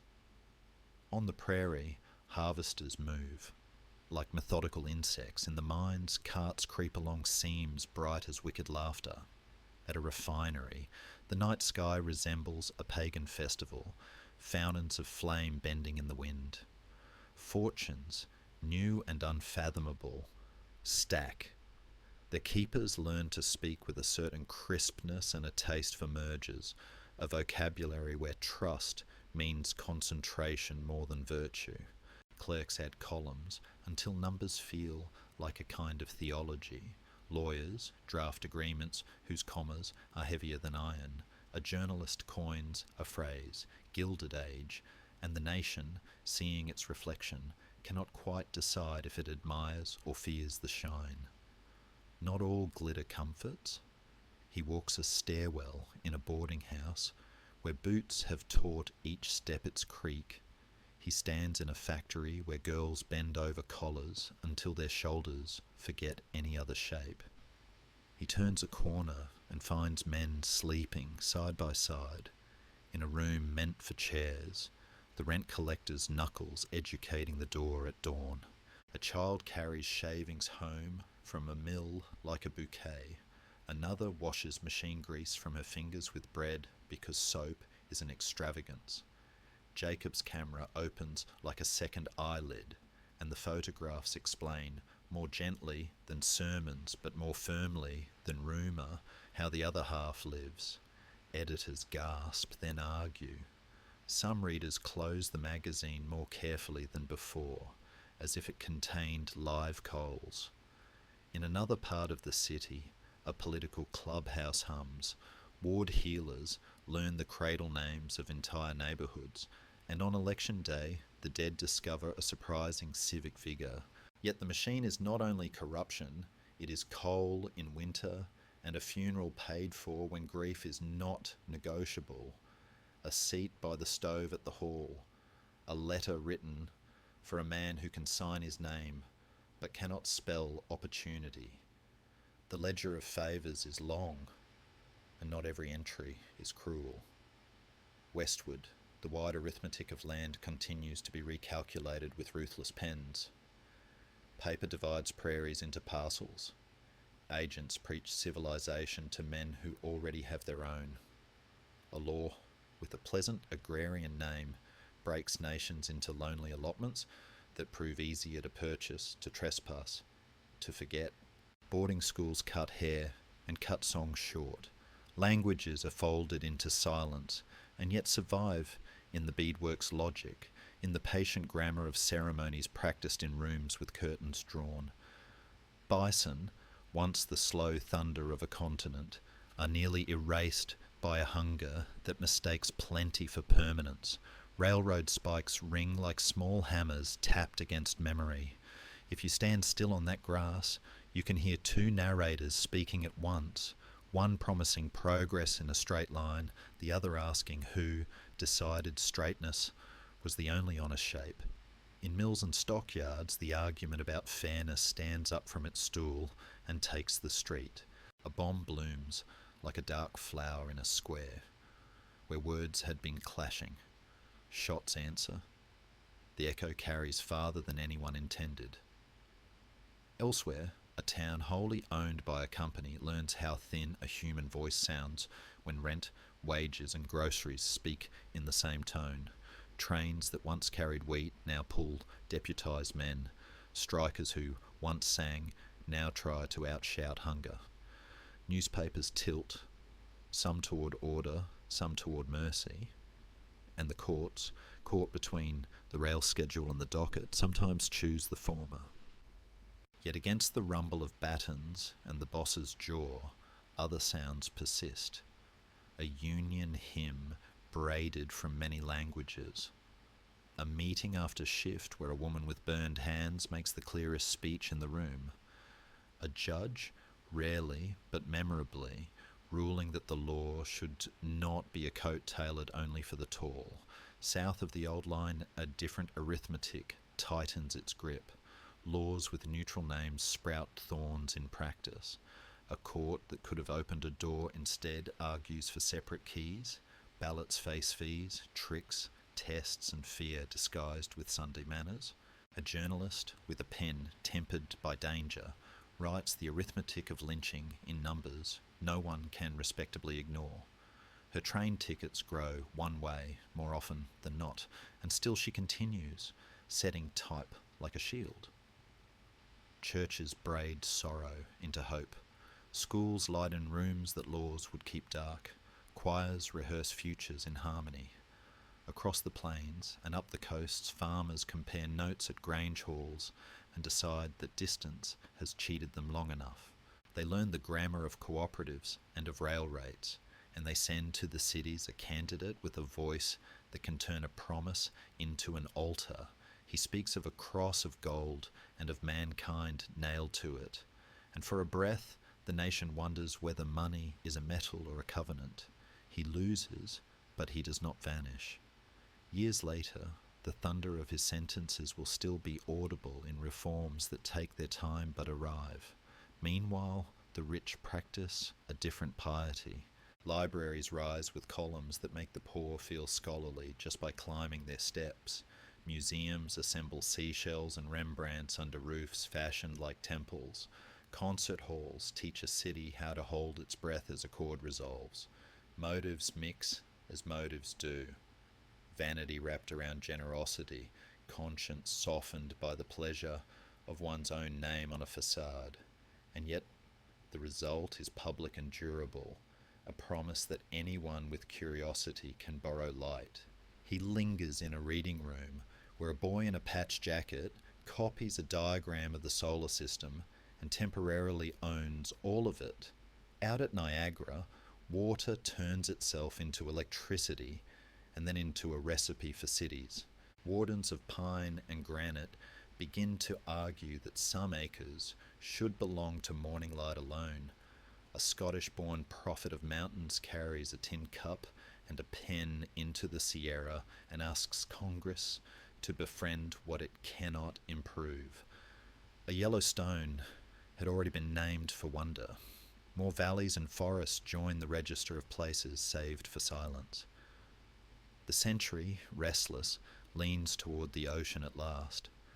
Papers thunder about atrocities on an island where cane fields meet a bay. Headlines grow larger than their facts, and yet facts enough remain to stir the blood. A ship explodes in a harbour, where the air is vanilla with heat. The drums of war, which had been stored in a closet since Appomattox, are dusted off and tested. Boys in khaki will soon sail, and a flag will learn new latitudes. But that is tomorrow's business, sharpened by brass and yellow ink. Tonight the gilded city sighs and loosens its collar. Elevated trains rattle like bracelets. A newsboy counts his last coins by gaslight. Somewhere uptown a ballroom's floor trembles as a quadrille finishes in polite thunder. In a basement kitchen, a woman sets bread to rise, whose heat will comfort a roomful at dawn. In a dormitory, a clock rewinds the spring of the office clock. In a boarding house, a widow ashes the lamp and sits for a moment in the soft dark, counting, not money, not even worries, but the steady gifts of small continuance, sleep, a roof, a neighbour who knocks, a child who dreams of bridges. And out on a scaffold against the night, a riveter wipes his hands, sits, and watches the city's avenues flow like quiet rivers below, not yet knowing that the very bones he is helping into place will carry another century of footsteps toward trials and breadlines and voices on the radio, toward marches and ballots and new kinds of light. The good times had gone thin at the elbows before anyone would admit the coat no longer fit, and then, almost in a single shuddering breath, the market's bright staircase became a chute, papers snowed down on stone, and clerks learned a new quiet as fortunes vanished like mist against glass. He moves through that first stunned winter when bankers looked smaller behind their counters, and men who had once lent confidence by the handshake now stood with hats in their hands outside locked doors. Factories cooled to a baffled silence. Whistles that had taught towns to keep time chose not to speak. Trains pulled shorter strings of freight as if embarrassed. On plains already lean, wind rehearsed for a greater severity, lifting topsoil into a sallow sky, turning noon to something like dusk. A farmer studied his field and saw it sliding away in brown ghosts. In cities, the line for bread learned to wrap corners. Shame, which accomplishes nothing, still insisted on attending, and men who had known their value by the weight of their pay envelopes now measured it, uneasily, by patience, by the neatness with which they tied their children's scarves. He hears the radios, those new hearths, testing their purpose, crooners trying to sing past hunger, comedians setting a small lamp on the table of laughter, announcers selling cheap miracles in bottles, while preachers on distant frequencies declared judgment or mercy depending on the hour. A president spoke in a voice of engineering and caution. The machinery he trusted could not persuade confidence to return quickly enough, and the bonus veterans, tired soldiers of a different war, marched to the capital for arrears long promised, camping under canvas that looked from certain angles like the country's conscience pitched on a muddy riverbank. Summer lowered itself over the plains, hot and implacable. Then winds rose, and in black noon storms the sky became a moving wall. The words Dust Bowl entered the vocabulary like a diagnosis. In kitchen cupboards, flour needed guarding from grit, and mothers hung damp sheets over cradles to strain the air. Families rolled mattresses and hope onto jalopies and joined a westward ribbon of motion that newspapers named and novels understood too well. Orchards beyond the Sierra became rumour, then ordeal. Then the hard arithmetic of picking by the lug for a sheriff who did not want too many tents on his outskirts. Photographers with honest lenses and resolute patience made pictures that refused any editor's euphemism. A woman's hand on her cheek, thinking in centuries. Children with eyes large from the discipline of not asking for what cannot be given. A farmhouse's roof line nearly level with drifting earth, as if the prairie had decided to swallow its own history and start again. In the cities, men unfolded sawhorses and made shanties, naming their scrappy villages after the very power that, they felt, had failed them. Train yards grew drifters' towns. A code of chalk marks and kindnesses travelled along rails, and at night a campfire's circle became the one place where the currency of stories still held its value. Scholars would later weigh causes in kind voices, overproduction, speculation, tariffs that sealed the world into sulking rooms, a fever dream of credit, some arguing for cycles, others for choices that could have bent differently. He lets their debate float like leaves on the current, while noticing how the human answer began, not in theory, but in tents pitched in parks, in soup ladled with a generosity that outpaced rhetoric, in a neighbour's half-sack of potatoes left without ceremony on a stoop. Then a new voice arrived, rounder at the edges, carrying confidence, as if it were a steady lantern. It invited the nation to listen, as if seated by an evening fire, explaining not magic, but method. Banks needed a holiday to catch their breath. Deposits would be insured so that mattresses could return their coins to counters. The alphabet would grow work like seeds, CCC, WPA, PWA, TVA. Initials that soon meant shelters in forests where boys in surplus boots planted pines that would one day edit the wind, murals brushed onto post office walls where colour taught dignity to stand taller, dams stepping down a river like patient giants, gathering power out of fall and spray. He watches young men arrive in camps with shoulders narrow from hunger and leave with chests more certain. He watches women with drafting pens and typewriters and cameras translate competence into maps, reports, histories, proofs that the country still had skilled hands. He watches actors on government stages and violinists in parks offer the respectable luxury of beauty to people who had been counting only necessities, Schools received lunches that taught arithmetic and protein. A cheque with an elderly citizen's name on it arrived like a gentler law of gravity. The soil, bullied for years, learned contour ploughing, shelter belts, a slower, more companionable conversation with rain. Courts argued with capitals, the old architecture of powers testing the load-bearing capacity of novelty. And for a season, even, the highest bench frowned at someone who wanted to add chairs to the table where judgment sits. Markets rallied, then sagged like a patient whose fever breaks early, only to return for a week of stubbornness. Through it all, the radio voice returned, steady, explanatory, unashamed to say "we," and people leaned toward their Philcos and zeniths, as if the speaker could, by tone alone, teach walls to hold. Not every remedy held. Factories coughed and then fell quiet again in 37. Labour, made bold by necessity and by law that now spoke its name with a little more respect, sat down on assembly lines until owners had to stand up. Glass shattered in one river city, where muscle and money both felt disrespected. Elsewhere, a union hymn rose, with the solemnity of a Sunday service, and drifted out of tall windows onto streets that began to believe in tomorrow's pay packet. In kitchen still, women performed the daily alchemy: onion, flour, patience. Coupons tended to the shopkeeper with a diplomacy that would have impressed any minister abroad.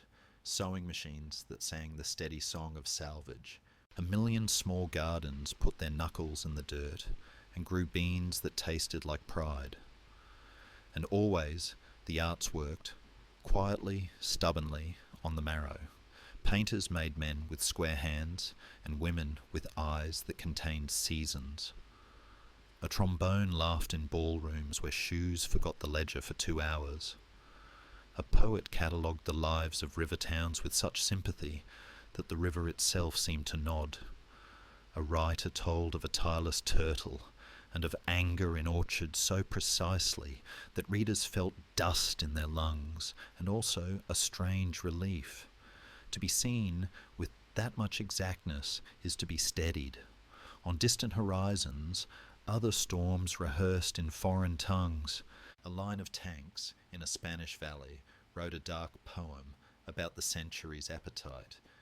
The old world's markets had cracked too, and from their fissures stepped voices in uniforms that demanded salutes rather than arguments. The nation passed neutrality acts like charms against contagion. Munitions slept uneasily in warehouses. Factories idled in the afternoon, and at night managers stared at ceilings, wondering if gears might soon be asked to dream a different dream. For now, though, the country learned the humbler heroism of holding on.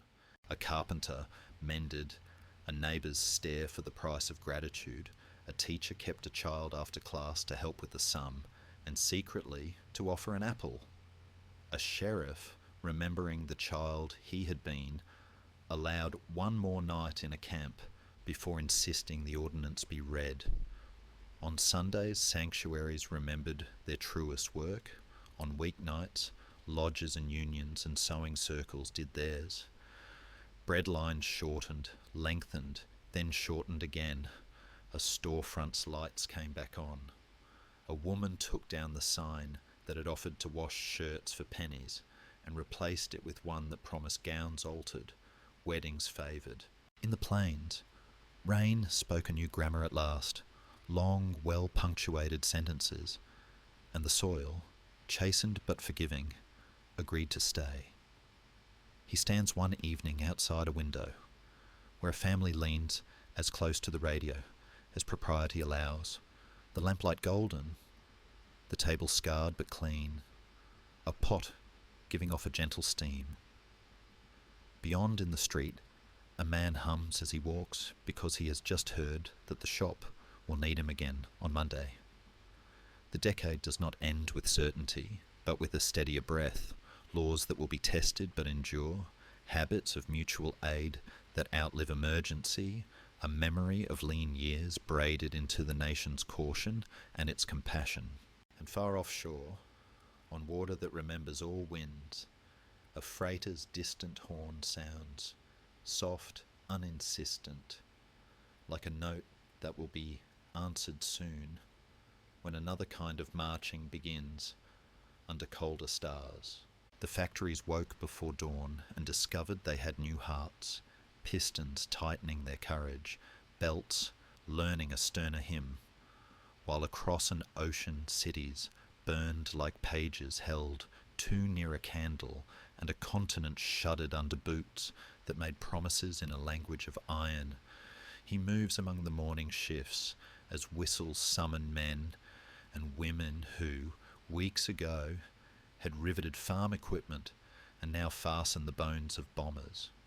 He sees a school teacher standing on a line, measuring shell casings with the same unflinching care she once gave to arithmetic, a jazz drummer testing the rhythm of a drill press, a debutante in a scarf coaxing a stubborn lathe to obey. In docks that smell of tar and salt, freighters are loaded until their ribs complain. In fields, sugar beets and wheat answer a patriotic calculus. In kitchens, ration books learn to be folded like origami, so that Sunday still tastes like a promise. Radio crackles with bulletins and caution, with swing tunes that put a little shine back into weary shoes, with the president's voice now steady as an oaken desk, showing the map with words and asking the people to place their fingers where oceans widen and narrow. Across a different sea, soldiers learn the reef's hidden grammar and the jungle's close handwriting.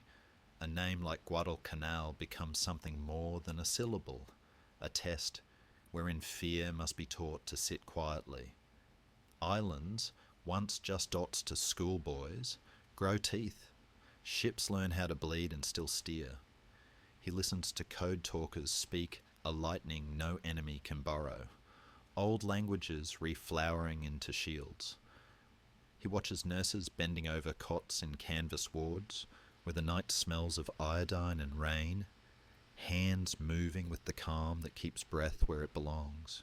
Somewhere in snow, bright as unbelief, convoys draw breath from destroyers' throats, and in black Atlantic nights, sonar strains to hear the wolves. At home, sirens practice their sorrow. Shades are pulled against the possibility of notice. Small-town parades grow more awkward as the names read aloud carry heavier silences afterward. Factories argue through the night with sleep itself. Childless bedrooms adopt blueprints and ledgers. A school gym becomes a blood bank. A ballpark knits bandages on quiet afternoons. He passes a bus station where a woman in uniform, ankles stout in practical shoes, kisses a man whose train will not wait. He passes a farm where a girl shoulders a milk pail with a competence that embarrasses the rooster. Recruiters' posters curl slightly at the edges from the humidity of hope and worry. Scholars will someday sit with this avalanche of making and doing and ask whether command economies like sudden storms bring a short, bright harvest at the expense of future weather, whether unity purchased by necessity can teach habits that survive peace. He grants them their patient puzzles and lets the century continue. In the deserts of the southwest and in hidden rooms under midwestern roofs, chalk dust and secrecy bloom. Equations move like migratory birds across blackboards, and a new discipline, half prayer, half terror, takes shape around particles persuaded to confess their energy. The war teaches science a relentless grammar. Science teaches the war how to widen its mouth. Meanwhile, in green hedgerows stitched thick as superstition, men study photographs and then the horizon. He hears a password passed down a line like a whisper on cloth. He feels the weight in aircraft lifting into night with paratroopers who carry their bravery in the casual way of men who have rehearsed until fear learned the schedule. Before dawn, a coast long haunted by invaders in songs and stories meets an armada that behaves like weather. Beaches learning the names Utah, Omaha, Gold, Juneau, Sword, as if they had been waiting for them. Water mixing its own salt with something warmer as men wade toward a day that refuses to begin gently. The sky lowers into smoke, and the sand's small stones learn to ring under steel. He follows an infantryman who carries, besides his pack, a photograph that has softened at the corners from being touched too often. He hears a chaplain trying to reconcile thunder with mercy. He watches engineers lay roads across a country that had forgotten how to welcome them. A continent buckles but does not break. Our villages offer cider in astonishment. Hedgerows grudgingly give way to tanks that have learned patience. Across the channel, a city that has withstood night after night of falling fire raises its chin, tightens its coat and keeps the kettle on because tea is a form of refusal. And then, one April, a gate opens on a camp where barbed wire tangled not only with limbs but with language itself. The living blink at the daylight as if the sun were guilty. The dead, hurried into anonymity by the bureaucracy of hate, accuse the century with their silence more powerfully than any tribunal. He registers the doctors' faces hardening and softening in the same moment, the soldiers passing their rations through the fence as if bread could be an apology. Photographs are taken that no one wishes to see and that everyone must. The war changes its name in that hour, from strategy to a kind of compulsory mourning that must now accompany victory. In the east, cities are unthreaded and rewoven under banners red as fresh wounds. A winter siege breaks like a fever, and men who have measured courage by inches of rubble gather themselves for the long walk west. Somewhere in a pine forest, leaders sign their names in a language of borders, redrawn by force and fatigue. And finally, in a ruined garden on a river where centuries had admired their reflections, a capitulation that had seemed impossible becomes a document with signatures and bells everywhere attempt, clumsily but sincerely, to say enough. Yet the ocean does not consider itself finished. Across vast water, a war continues with the stubbornness of mountains. The islands that step like beads across the Pacific demand prices in coral and bone. At Iwo's black sand, at Okinawa's stubborn rocks, the wind itself seems to flinch. Admirals read casualty estimates with furrowed brows that do not smooth for days. Then the rooms of chalk and secrecy unbolt their final door. A city that woke that morning like any other becomes, in a single rising sun, a lesson in the volatility of matter and in the extremities of choice. A second city follows before the century can catch its breath. He does not linger to instruct, only to witness. Shadows of railings burned into bridges, porcelain fused into new, unasked shapes, a river running hotter than grief, a child's shoe with nothing to fasten. Scholars will forever place on the scales of history the numbers from those days against the numbers from the ones that might have followed, estimates staggering under their own impossibility, and they will argue not only with one another, but with themselves. He allows the weight to remain upon the balance, unresolved, because sleep requires honesty more than conclusion. And then, as if a fever finally consented to break, men sign aboard a battleship under a sky that pretends to be ordinary. At home, parades begin with tears before music remembers its duty. Ribbons discover how light sits upon them. A woman who kept her hair under a scarf in the plant turns the machine off and feels, in the sudden quiet, the future move closer and the past refuse to move away. A man comes back to a front step where a bicycle leans, as if it had been waiting. A child learns a father's gait again by sound. A mother, who wore 2 shifts and raised beans beside boiler plates, opens a window and lets the war's dust out. Factories, reluctant to exhale, are coaxed toward refrigerators and cars, toward the domestic brightness of chrome. GI bills unfold like picnic blankets, college lawns welcoming boots that never imagined such grass, mortgages laying quiet nets over suburbs that will learn to dream in tan and green. Yet, even in the confetti, a new chill enters the air, the kind of cold that is not about weather, but about suspicion. Scientists who tasted lightning now draft testimonies.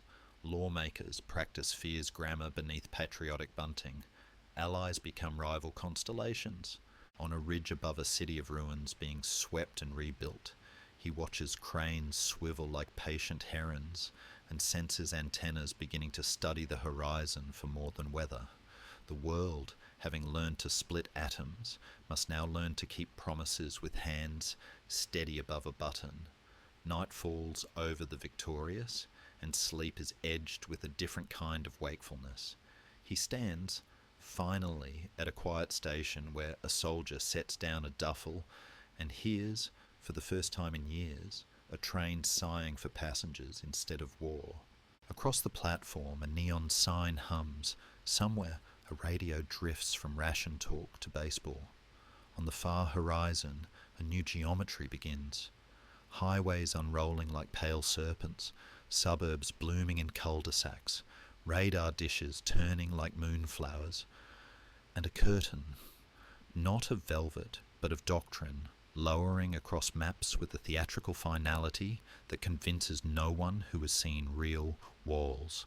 And in the soft dark, between the last parade and the first siren of a colder age, he listens to a baby breathing in a room finely painted, a kettle beginning to sing, and the distant, almost inaudible click of a world changing from fire to frost.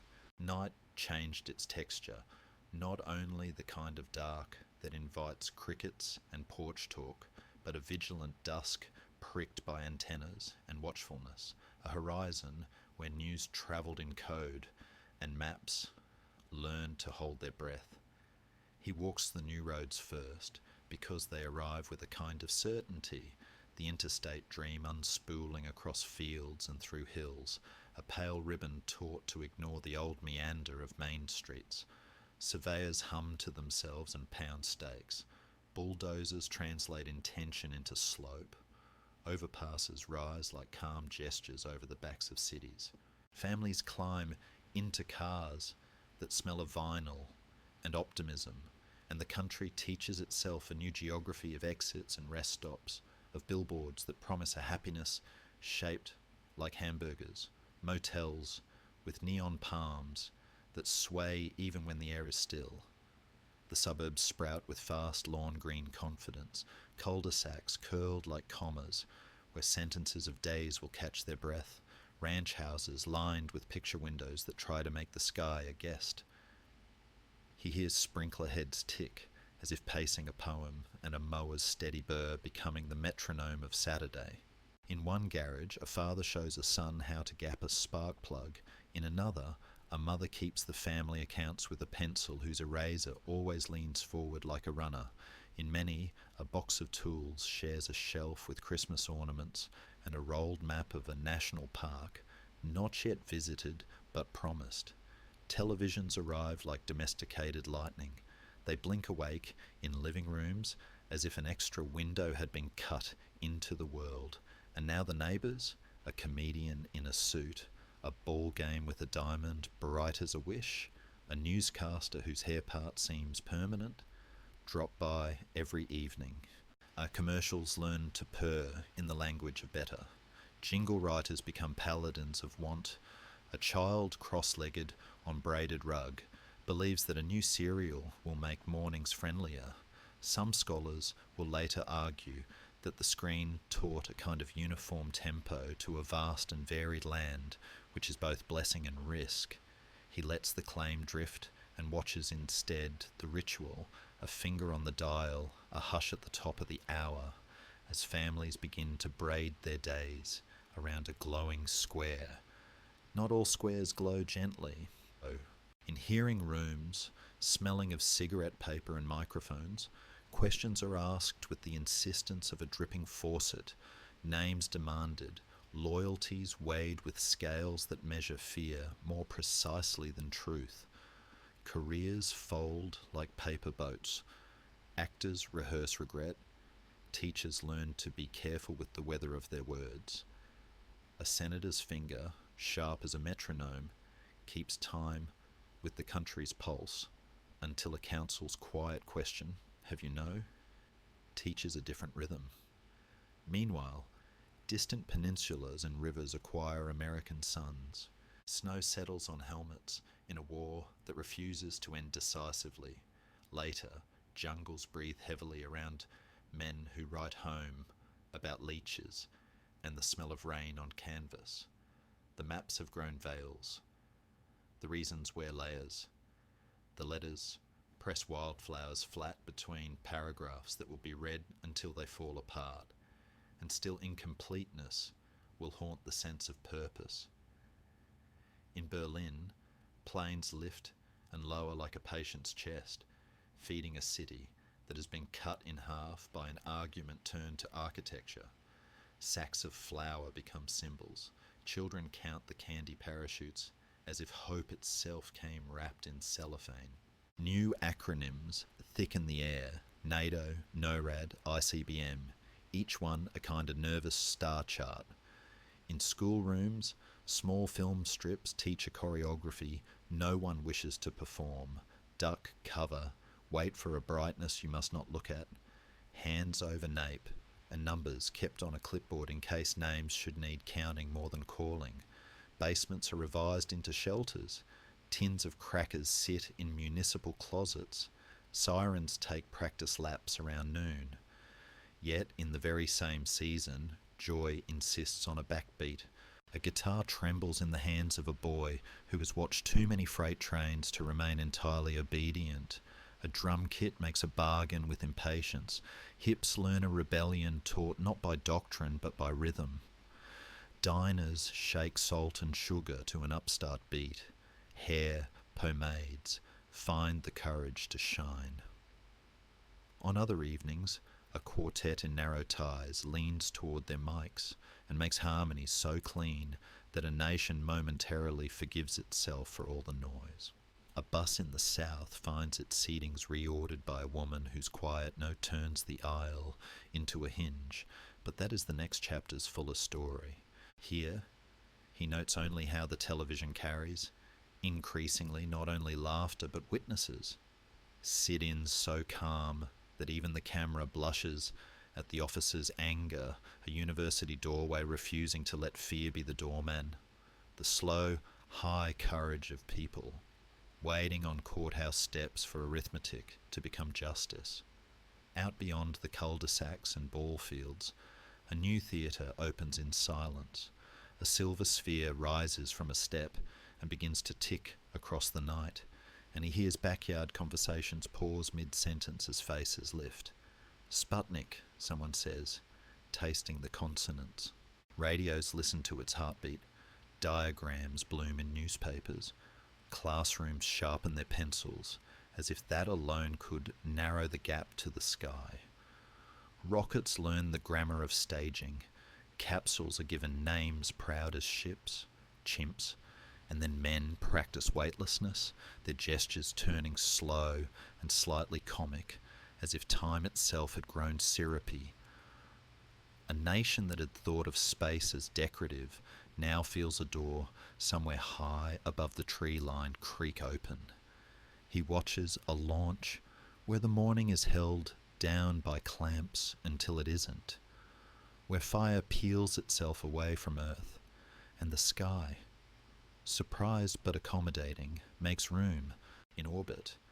Continents drift like ideas. Coastlines lose their old arrogance. The Cold War, with its arithmetic of megatons and basing rights, looks briefly small from that height. And yet, the moment the capsule hisses back into air and lands, the numbers reassume their stern expressions.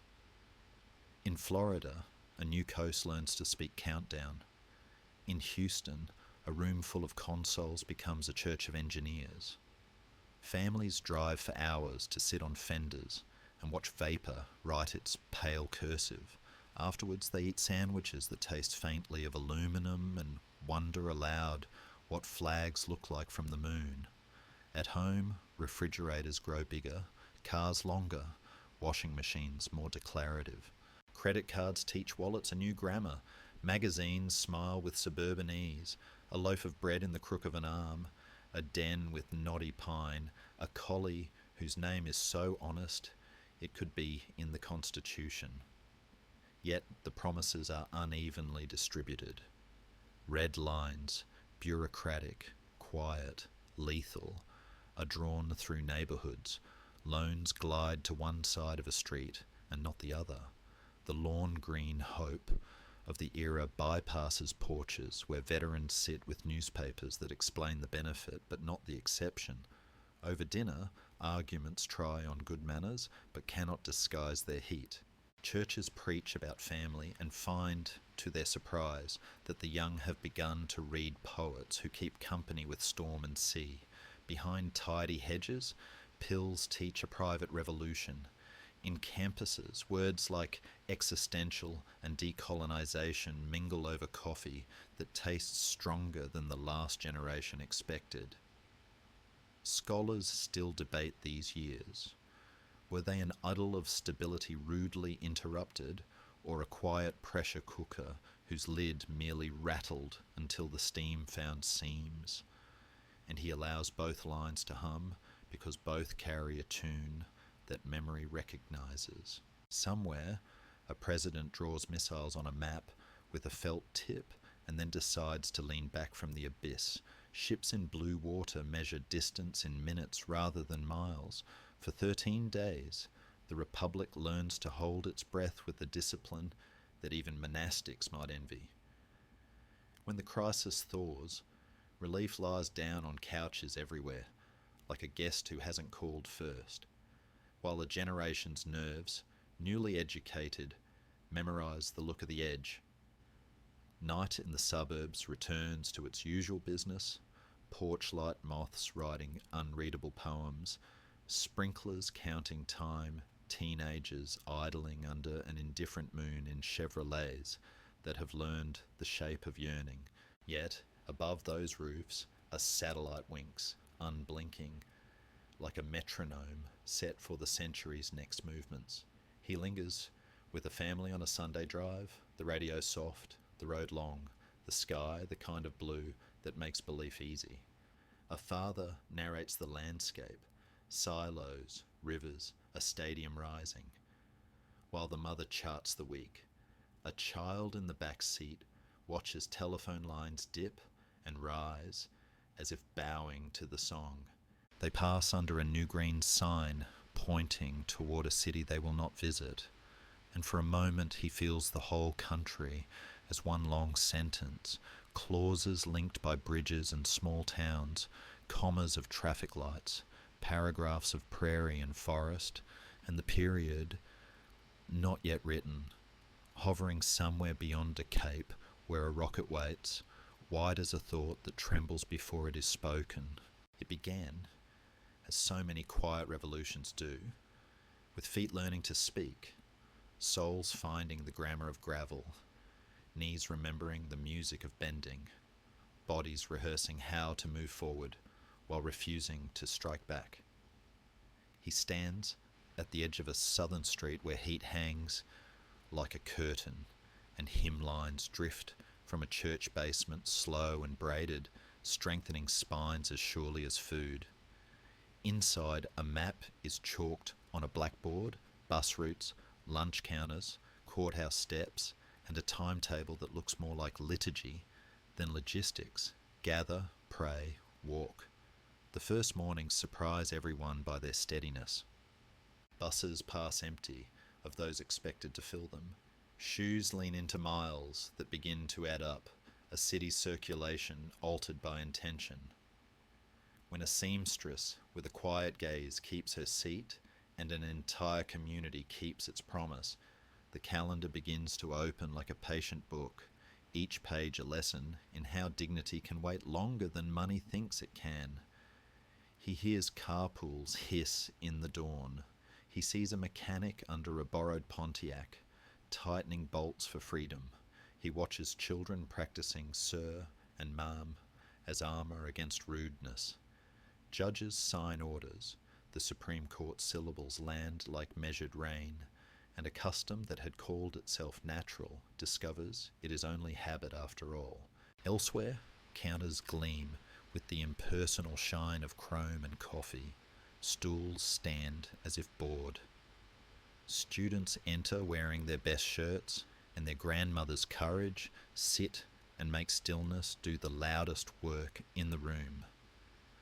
Ketchup bottles become weapons. Milkshakes tilt into laps. Arrests are written with grim, practiced hands.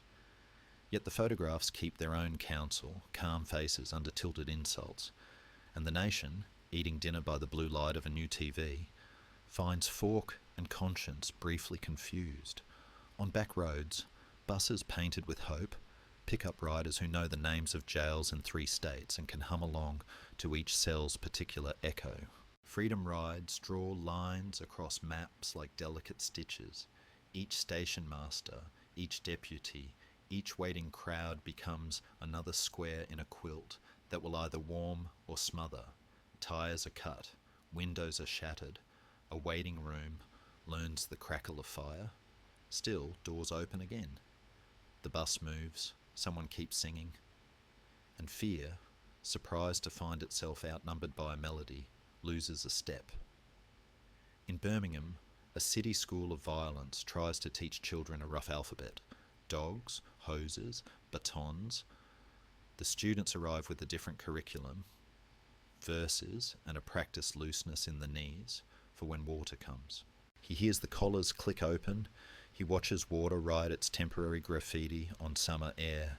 He feels, in living rooms north and west, the breath catch as screens carry not rumour but proof. In a Sunday school basement, 4 small dresses rustle with innocent plans. A bomb sentence ends them without ceremony, and mothers' hands learn a kind of emptiness that no century should teach. Preachers' voices roughen. A movement's hymn modulates. Grief, anger, resolve. Yet the decision holds. Forward without fists. He rides along a road between Selma and Montgomery, where the shoulders are furred with winter grass and troopers wait with hard eyes. At first, the bridge allows hope to rise like a gentle slope. Then it becomes a threshold with a nightstick's temper.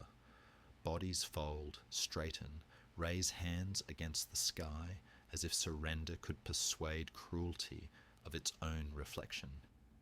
Cameras blink, the nation's pupils dilate. Sunday's name is pinned to blood. But bruises ripen, strategies sharpen, allies arrive with guitars and clerical collars. Feet return to the road, chastened but not bowed. This time, the river's breath is kinder. This time, the State House hears a choir it cannot ignore.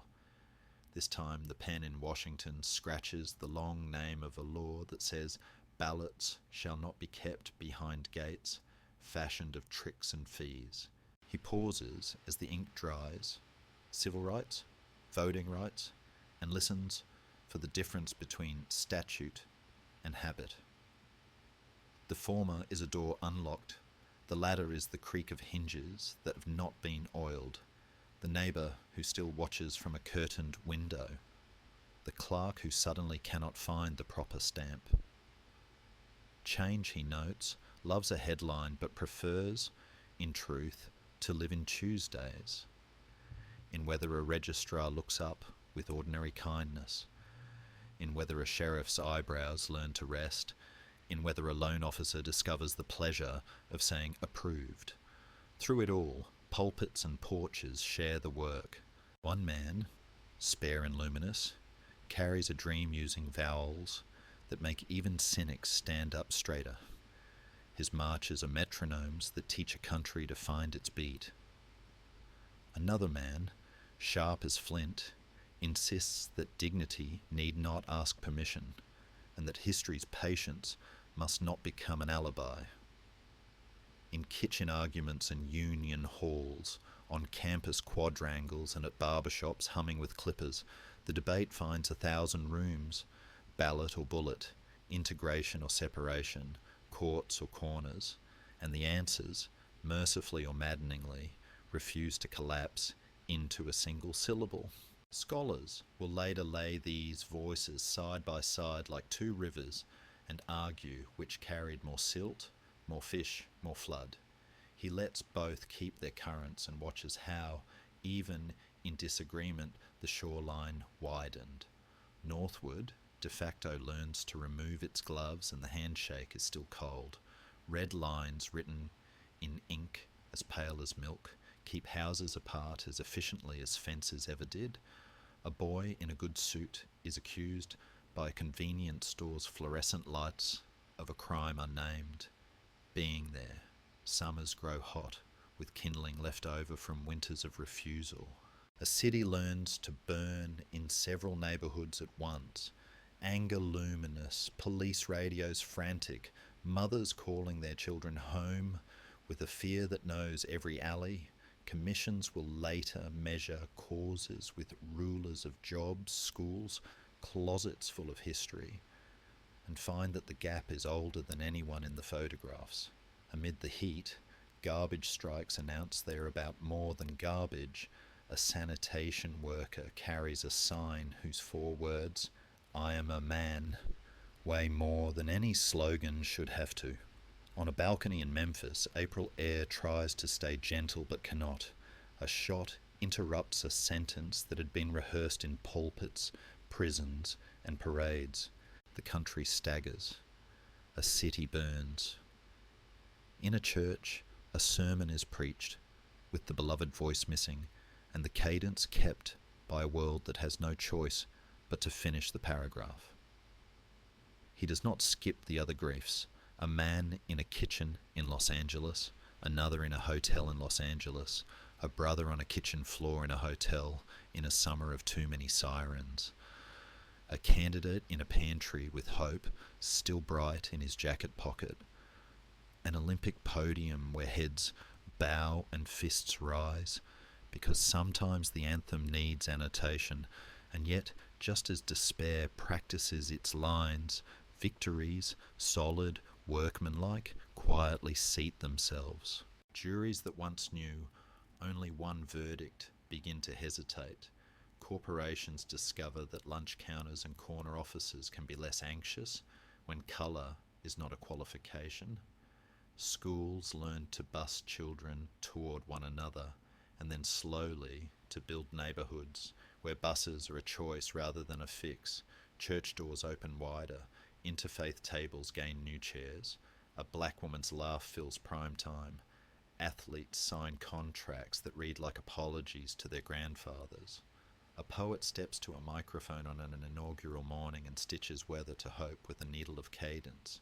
He stands one evening in a small county where the courthouse steps are only 6 high and the magnolia is old enough to remember Reconstruction. A line for early voting bends around the block. The sun lowers itself carefully through branches. Volunteers pass water and patience. A grandmother in white tennis shoes leans on her granddaughter's arm and tells, for the 100th time, the story of the test that asked her to count bubbles in a bar of soap. When she signs, the pen hardly weighs anything at all, and yet the earth seems to tilt infinitesimally toward balance. Still, the work refuses to end. Laws evolve their disguises. Districts are drawn with a draftsman's slyness. A polling place relocates without notice. A purged roll decides a race. A court frowns, smiles, frowns again. The hymn remains necessary. The march keeps time. He listens as new movements thread themselves through the old. Voices for farm workers, for those with paperless names, for the right to love without apology, for the simple dignity of walking home without being suspected by the air. The melody is familiar, the verses continue to be written by weathered hands and fresh ones, and in the background, as if warming up before the next chapter, laboratories blink with late-night fluorescence, circuit boards sprout like little cities, and a room sitting in Houston counts backward toward moonlight. A child on a stoop in Atlanta looks up as a television shows a suited figure descending a ladder into dust that behaves like smoke.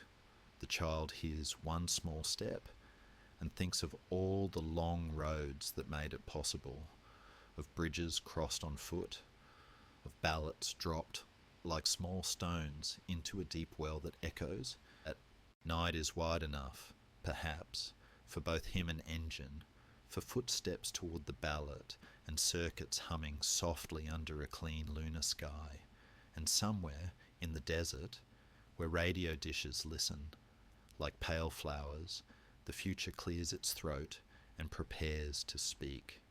He notices how the night itself began to acquire new organs, small glowing minds that kept watch while people slept, transistors, learning to whisper where vacuum tubes had once boomed, circuits shrinking until thought could hide behind a thumbnail and still throw ladders of logic into the dark.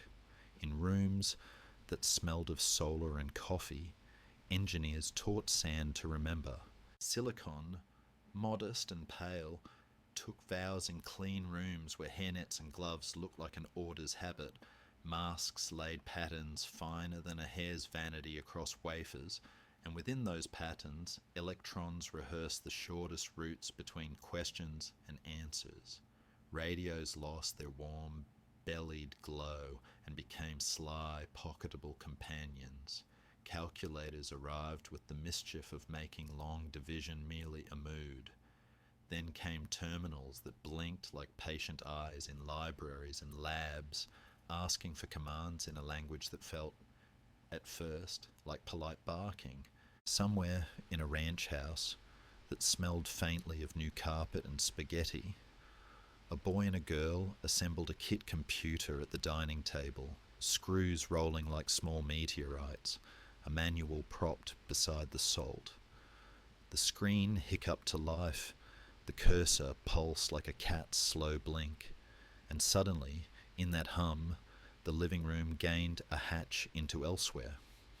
Networks, at first cautious and collegiate, began to braid their filaments, packets leaping from node to node, like clever fish finding stones in a fast river, until distance discovered it was only a suggestion. A keyboard clacked in one time zone, and a reply arrived from tomorrow. Bulletin boards collected strangers into chosen villages built from jokes, code, and midnight advice. Scholars still argue gently about when exactly the public door opened this year or that, but agree that once the latch lifted, the corridor lengthened faster than feet could count the tiles. He wanders among the devices as they learn intimacy, a mouse teaching hands to draw intention into the screen, a window within a window behaving like a Russian doll built from panes of light, icons smiling with the confidence of a new alphabet. Officers traded the slap of paper for the quiet ruthlessness of version control. Letters learned to fly without stamps. A send key gained the power to grant and to regret. On the first cell phones, voices had the tinny bravado of astronauts. Soon enough, the antennae folded in, the glass widened, and palms discovered that they could carry a weather vane, atlas, camera, jukebox, compass, and market stall without pockets bulging. Street corners bloomed with faces lowered toward small suns. Lovers texted apologies they would once have delivered with flowers. Faraway grandparents taught their smiles to cross oceans at the speed of pixels. And, as always, the questions padded close behind. Would attention, stretched like taffy, lose its strength? Would memory, outsourced to 1,000 tidy servers, forget how to smell a book? Would conversation, shortened for speed, find its tenderness thinner? He lets the question sit like cooling solder, not dismissed, not hardened. The moon, once a chalk circle scuffed by poets, now new boot prints. He stands again, with that quiet crowd before the grainy television, the room bright with the belief that humans had touched a neighbour made of silence. The sentence, "We came in peace for all mankind," balanced like a coin on the lip of forever. Mothers wiped dishes with distracted hands. Mechanics pretended they did not feel their eyes sting. Somewhere, a child deciding whether to become a musician or a mathematician wondered if there was a third way, a singing that used numbers. Afterward, machines wheeled across rusty plains and listened to dust. A golden record turned at the edge of our neighbourhood and offered whale song and greetings to any patient ear in the deep. Satellites multiplied until the sky gained a second, invisible constellation. Weather, maps, lost hikers found, farmers deciding when to plant by images sent down a staircase of radio waves, nightlights for a planet, he thinks, and sometimes a mirror, too bright. Medicine learned to read the body without breaking the skin open so often, rays and magnets telling stories in cross-sections, surgeons steering cameras through velvet corridors of living tissue, vaccines whispering rehearsals into immune systems so future fevers would forget to arrive. Hearts borrowed rhythms from small metronomes beneath the collarbone. Knees learned the grammar of titanium. Once fatal infections met their match in bottles whose labels sounded like invented cities. Debates followed, as they should, about access, cost, how long a life should be lengthened, and whether the dying could be kept company by comfort rather than tubes. He notices how the century trained itself to consider the atmosphere a bank account, and then, abruptly, to fear the overdraft notice. Rivers that had behaved like ashtrays cleared their throats and remembered their glimmer. Bald eagles thickened their shadows over cold lakes. A small, hard-won act, the decision to stop a spray, returned a silent spring to birdsong. Yet ice shelves, so polite for ages, began to speak in low groans. Summers exhaled harsher breath. Fires learned the names of neighbourhoods, and the word sustainable, once a hair shirt for a few, became a prayer for many. Cities tuned their lights to dim when no one watched. Turbines turned ocean wind into household coffee. Roofs took up the long, patient business of bottling sunlight.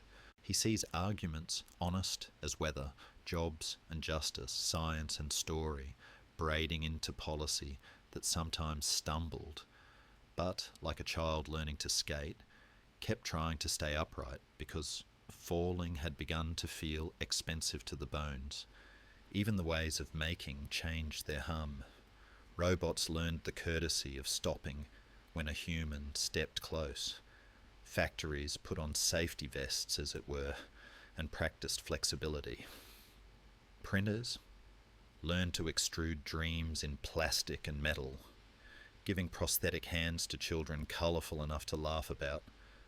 Art, always an early adopter of light, wandered into the new galleries of circuits. Music traded tape's hiss for a code as clean as glass. Painters sketched with styluses that left no crumbs. Filmmakers who once begged for budgets found in cheap cameras and clever cuts a freedom that felt like oxygen. Libraries, those old cathedrals of paper breath, swallowed networks and exhaled access. A patron in a town with one diner could pull a dissertation from a server in a city of 10 million and annotate it before lunch. Scholars will go on debating whether all this nearness makes empathy lazy or ubiquitous, whether knowing of each other's suffering at once hardens or softens the heart. And he, refusing to hurry the verdict, only notes how often help now travels with the swiftness of grief. Yet every bright nerve had its ache. Spam learned the grammar of flattery, rumour put on a jetpack, strangers' rooms stitched together by streams, sometimes forgot to offer privacy a chair. A camera in every pocket meant miracles of justice and fatigues of spectacle. Markets built from attention asked eyes to work overtime. Sleep negotiated with blue light and sometimes lost the bargain. In response, a quieter counterculture grew. Letters written by hand, phones turned face down at dinner like well-behaved pets, notebooks whose paper kept secrets too humble to sell. He smiles at these small resistances, the way a forest grows moss where fires cannot reach. And still, across the world, the night improved its bedside manner. A satellite warned a village before the river forgot itself. A midwife in a clinic with a single solar panel checked a fetal heartbeat. That, a decade prior, she would have had to guess. A coder on a bus fixed a bug that made a village's well run only at noon. There were clumsy failures, triumphant stumbles, breathtaking leaps. There were rooms full of venture capital, yes, but also rooms full of volunteers whose wallets were thin and calendars already crowded, doing the simple arithmetic of kindness magnified by bandwidth. He looks up from the keys and dials and sees that the stars, indifferent and steady, have not changed their old sentences. We are the ones who have learned to speak more quickly, to listen farther, to risk forgetting the softness of pace. And so some nights he prefers the oldest inventions, the hinge that refrains from squealing, the book that smells like patience, the candle that agrees to waste itself for the sake of a circle of light small enough to make faces kind. On a porch somewhere, a couple share a blanket and a single pair of earbuds. The moon, suddenly free of conquest again, climbs the roof slowly, as if chaperoning their silence. A dog, satisfied with the late patrol, settles. In a far canyon, a radio telescope listens with the gentleness of a cupped hand. In a nearer kitchen, a router blinks like a tiny lighthouse, steady and domestic. And where the city thins into pasture, a child tips a screen dark, lets her eyes adjust, and begins to name the constellations aloud, as if reminding the sky and herself that all this circuitry was only ever our way of braiding moonlight into human time. The century tilted, and there were towers that taught everyone how quickly a blue morning can turn to ash. He stands in that hour when glass became a kind of weather, and paper fell like slow, stunned snow. Sirens braided the avenues, and voices on phones learned the cadence of last things. In the wake, candles turned city steps into quiet altars, and a nation, as if leaning its head against a door, listened for lost footsteps that would not return. Planes, which had been only birds with schedules, became questions. Uniforms relearned a desert's grammar. Maps unrolled with circles drawn around far ridges. The word terror left the dictionaries and began to walk the streets. He watches as laws are hurried into being with the fervour of protection and the hazard of haste. Airports learn to undress shoes. Algorithms begin to notice names too closely.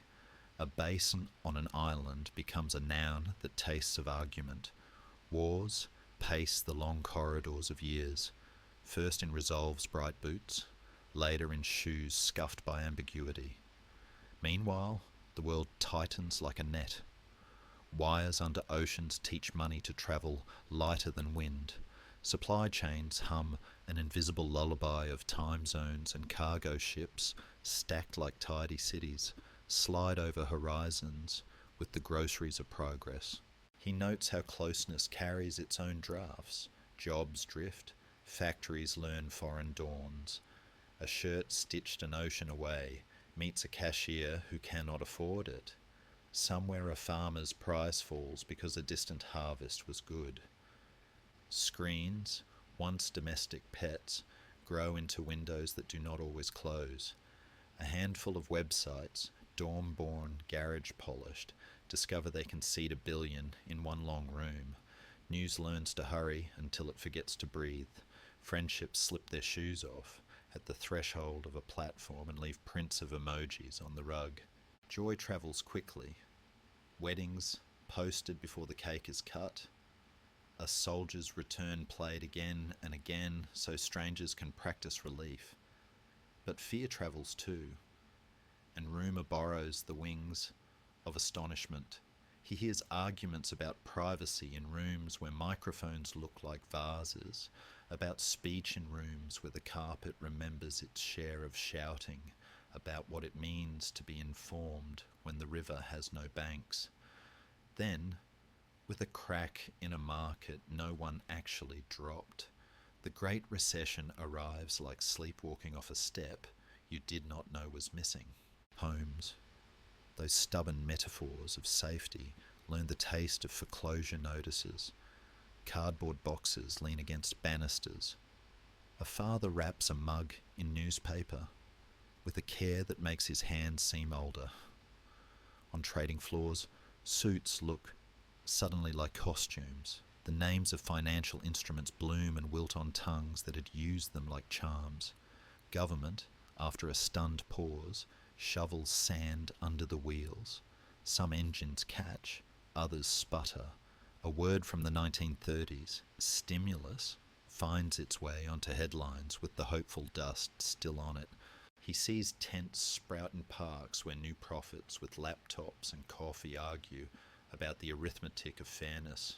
On other corners, a moniker fashioned from tea leaves and tempers rallies a different indignation.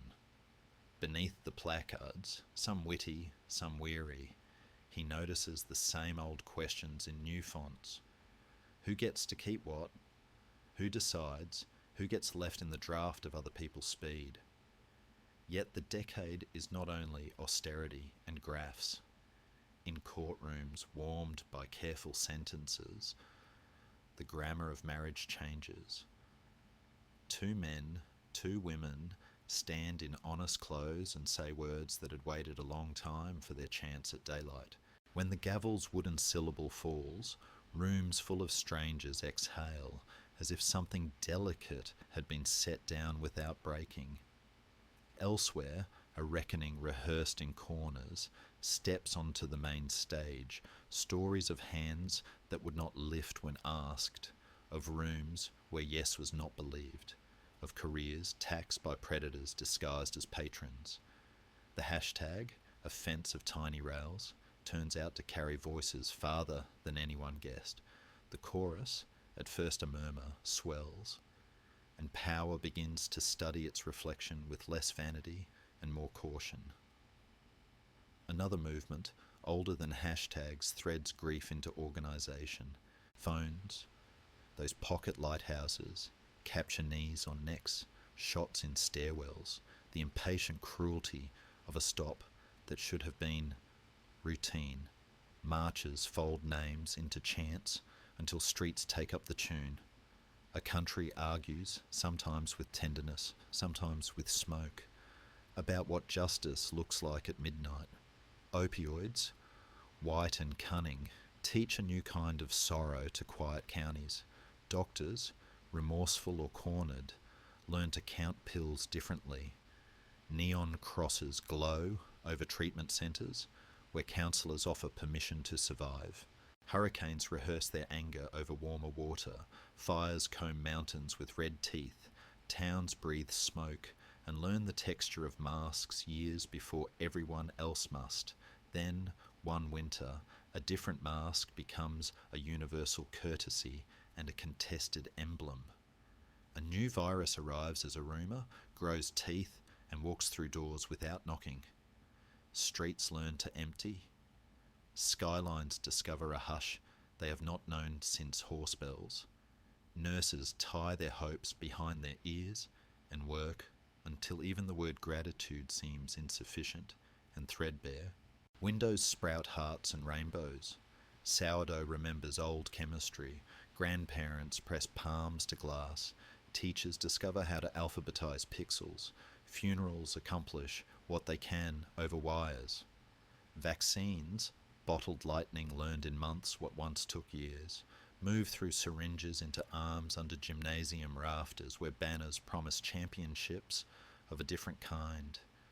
In the wake, officers return in tentative shoes, kitchen tables, nicked by months of work, keep a quiet pride. Cities squint toward a morning that includes both ghosts and relief. The decade, when it looks at itself, cannot decide whether it is proud or tired. Democracies learn how fragile their passwords are.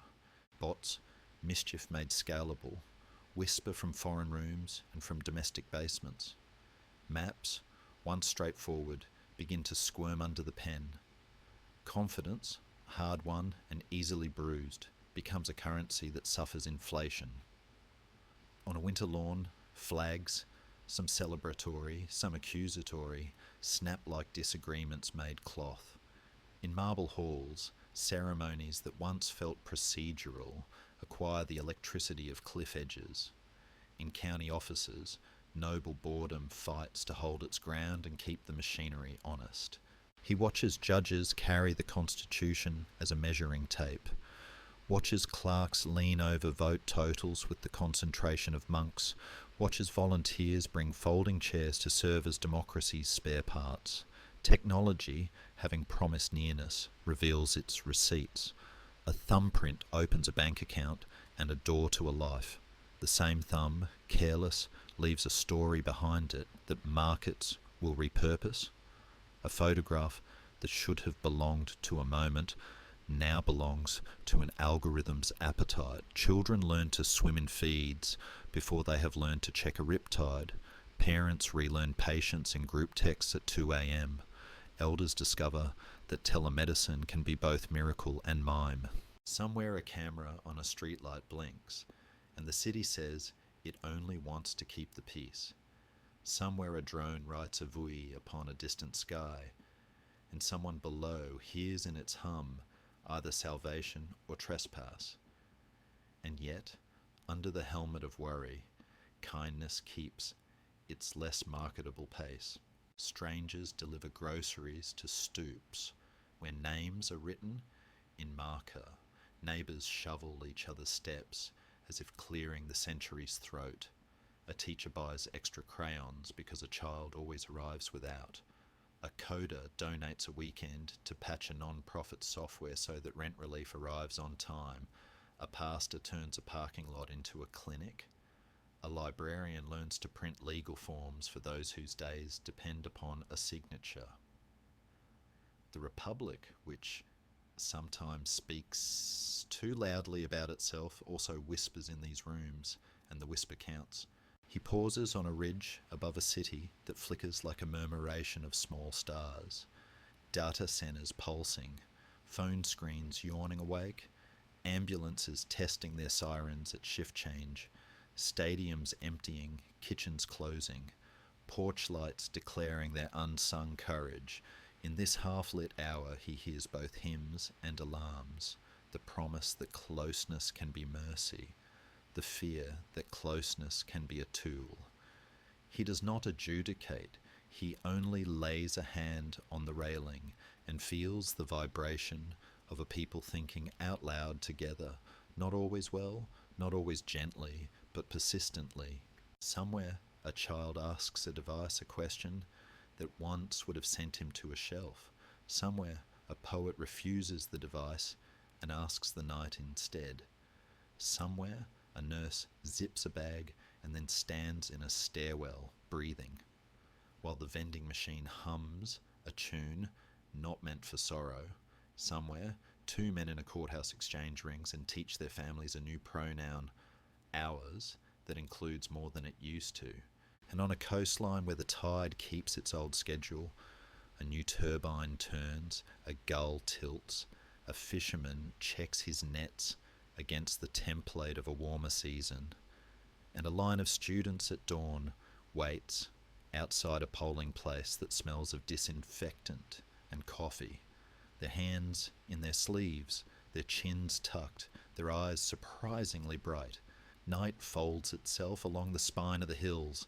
Satellites and owls practice their contrary wisdoms. and far away, past the last porch and the last antenna, a quiet seam in the dark suggests that morning, complicated, unfinished, possible, is already beginning to gather itself for the next vow. He walks one last time along the country's long hush, past rivers that still remember the first names spoken on their banks, past brick that carries the echo of oaths, past wheat that bows to any wind and stands again. And he listens for the quiet work beneath the headlines, the older pulse that keeps the nation from forgetting how to breathe.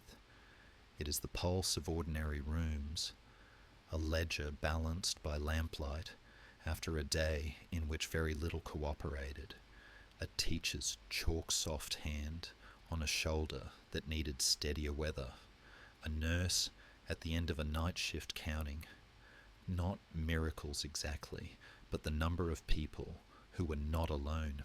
In town halls, that smell of old varnish and new coffee, neighbours trade sentences and occasionally forgiveness. In libraries, a child discovers that history is not a wall, but a door that opens softly if you ask it with patience. In kitchens, a grandmother unwinds a ribbon of memory and lays it across the table like a map to a harbour that still exists if one approaches from the right angle. He notices how the quarrels never quite end, and yet, like rivers that bicker with their banks and still find the sea, they continue in a direction that hope can use. There are years when law widens like a window at dusk, and the room fills with a tender usable light. There are years when curtains are drawn by hands that fear the street. There are years of rain that teach roofs humility, and years of drought that make gratitude fluent. Through it all, the country keeps revising itself with the stubborn courtesy of someone determined to make guests comfortable even when the furniture is mismatched. He hears the refrain rise again toward a more perfect union, and realizes perfection was never the point, only the promise of walking toward it together, haltingly learning the choreography as we go. Along county lines and city grids, the old contradictions keep their seats. Abundance beside hunger, eloquence beside silence, a generous statute beside a stingy custom. But he also sees the quiet rebellions against despair, garden beds co-oped behind churches where tomatoes redden like low embers, a food truck that parks weekly near a shelter and names its menu in a tone that refuses pity, a courtroom where a public defender leans so far over the table that the law can hear their client breathing. He sees a rancher counting water like prayer, a coder teaching teenagers how to name the moon in Python and in myth, a postal clerk who remembers everyone's dog by name and therefore everyone's fragile morning. He watches ballots arrive in hands that waited decades to trust the journey from mailbox to tally. Watches juries that once bowed too quickly learn to ask for one more hour. Watches a legislature, surprised by its better self, find a sentence both sides can live with. Scholars will continue to argue gently about inflection points, about whether the curve bent because of legislation or lullaby, court or choir. He lets them because the country needs both precision and him. At night, when the screens cool and the dogs stretch into the moonlight, he hears the old voices in the rafters, the first peoples naming winter by its particular clarity, the stubborn abolitionist copying petitions by candle, the immigrant whispering new vowels into a pillow so tomorrow's interview will listen, the washerwoman counting coins, the riveter measuring a span with her palm, the marcher who taught his feet to sing "we" until the road believed it. In their company, the present feels less alone.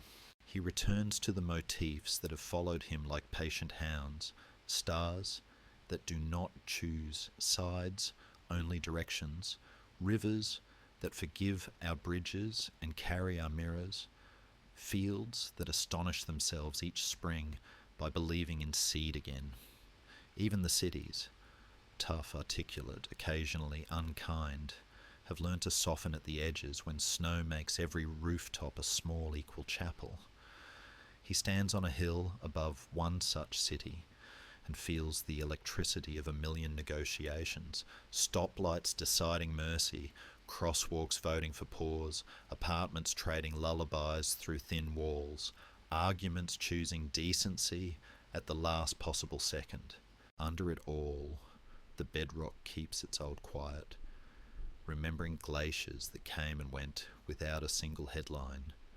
Perhaps that is the secret the nation keeps mislaying and finding, that our drama is real and consequential, and yet we are held by something older than our fear, by land that has hosted us through cleverness and folly, through sorrow that smoked our clothes and joy that loosened our collars. He thinks of the children, always the referendum, always the latest draft, standing at museum glass, where a flag once hidden in smoke rests like a tired angel, peering through observatory domes where Jupiter keeps its storms like secrets, skipping down courthouse steps where their grandparents once slowed, trembling. They will inherit both the careful instruments and the dents, both the recipes and the cautions, both the maps and the mysteries. To them, he wants to leave not only dates and names, but a posture, shoulders relaxed enough to listen, spine straight enough to object, feet practiced in the art of turning toward one another when sirens rise. He lingers, finally, at water's edge. Any water, all water, where gulls annotate the air with commas and ferries move like patient thoughts. Across the harbour, a city of windows begins to blink awake, and each pane holds someone, a baker kneading the day into shape, a janitor whistling a tune. Their father whistled in a different country, a student rereading a paragraph that refuses to surrender its meaning, a couple learning how to comfort each other without solving anything. He imagines walking among them with a pocketful of small, usable benedictions. May your roof keep its promise. May your neighbour learn your name. May the law remember its blush. May your work put bread on the table and an unhurried kindness in your voice. The nation does not end. It pauses, like any storyteller who knows that sleep requires a last, soft cadence. He sets down his lantern and lets the dark resume its older responsibilities. A train glides through the distance with the decorum of an old hymn. A porch light stays on a little longer than necessary, which is one working definition of love. Somewhere an oak leans less from wind than from the memory of children climbing it, and finds the memory sweet. He has walked with you from first fires to fibre optics, from borrowed canoes to borrowed phrases that turned into laws, from farms arguing with drought to laboratories arguing with disease, from the hush of forest councils to the static bright chatter of screens. Always the same question folded into different envelopes. How shall we live together and still like what we see when the window reflects our face? There is no final answer, only the practice, and practice, mercifully, keeps late hours. Thank you for travelling this long, moonlit road through the sleeping centuries. Thank you for letting the old stars and the newer street lamps share the ceiling with us. Now the river keeps its own counsel, the flag rests, the streets exhale, and the voices of the past settle into their chairs like kindly elders who know when to let silence hold the room. If your eyes are heavy, let them close.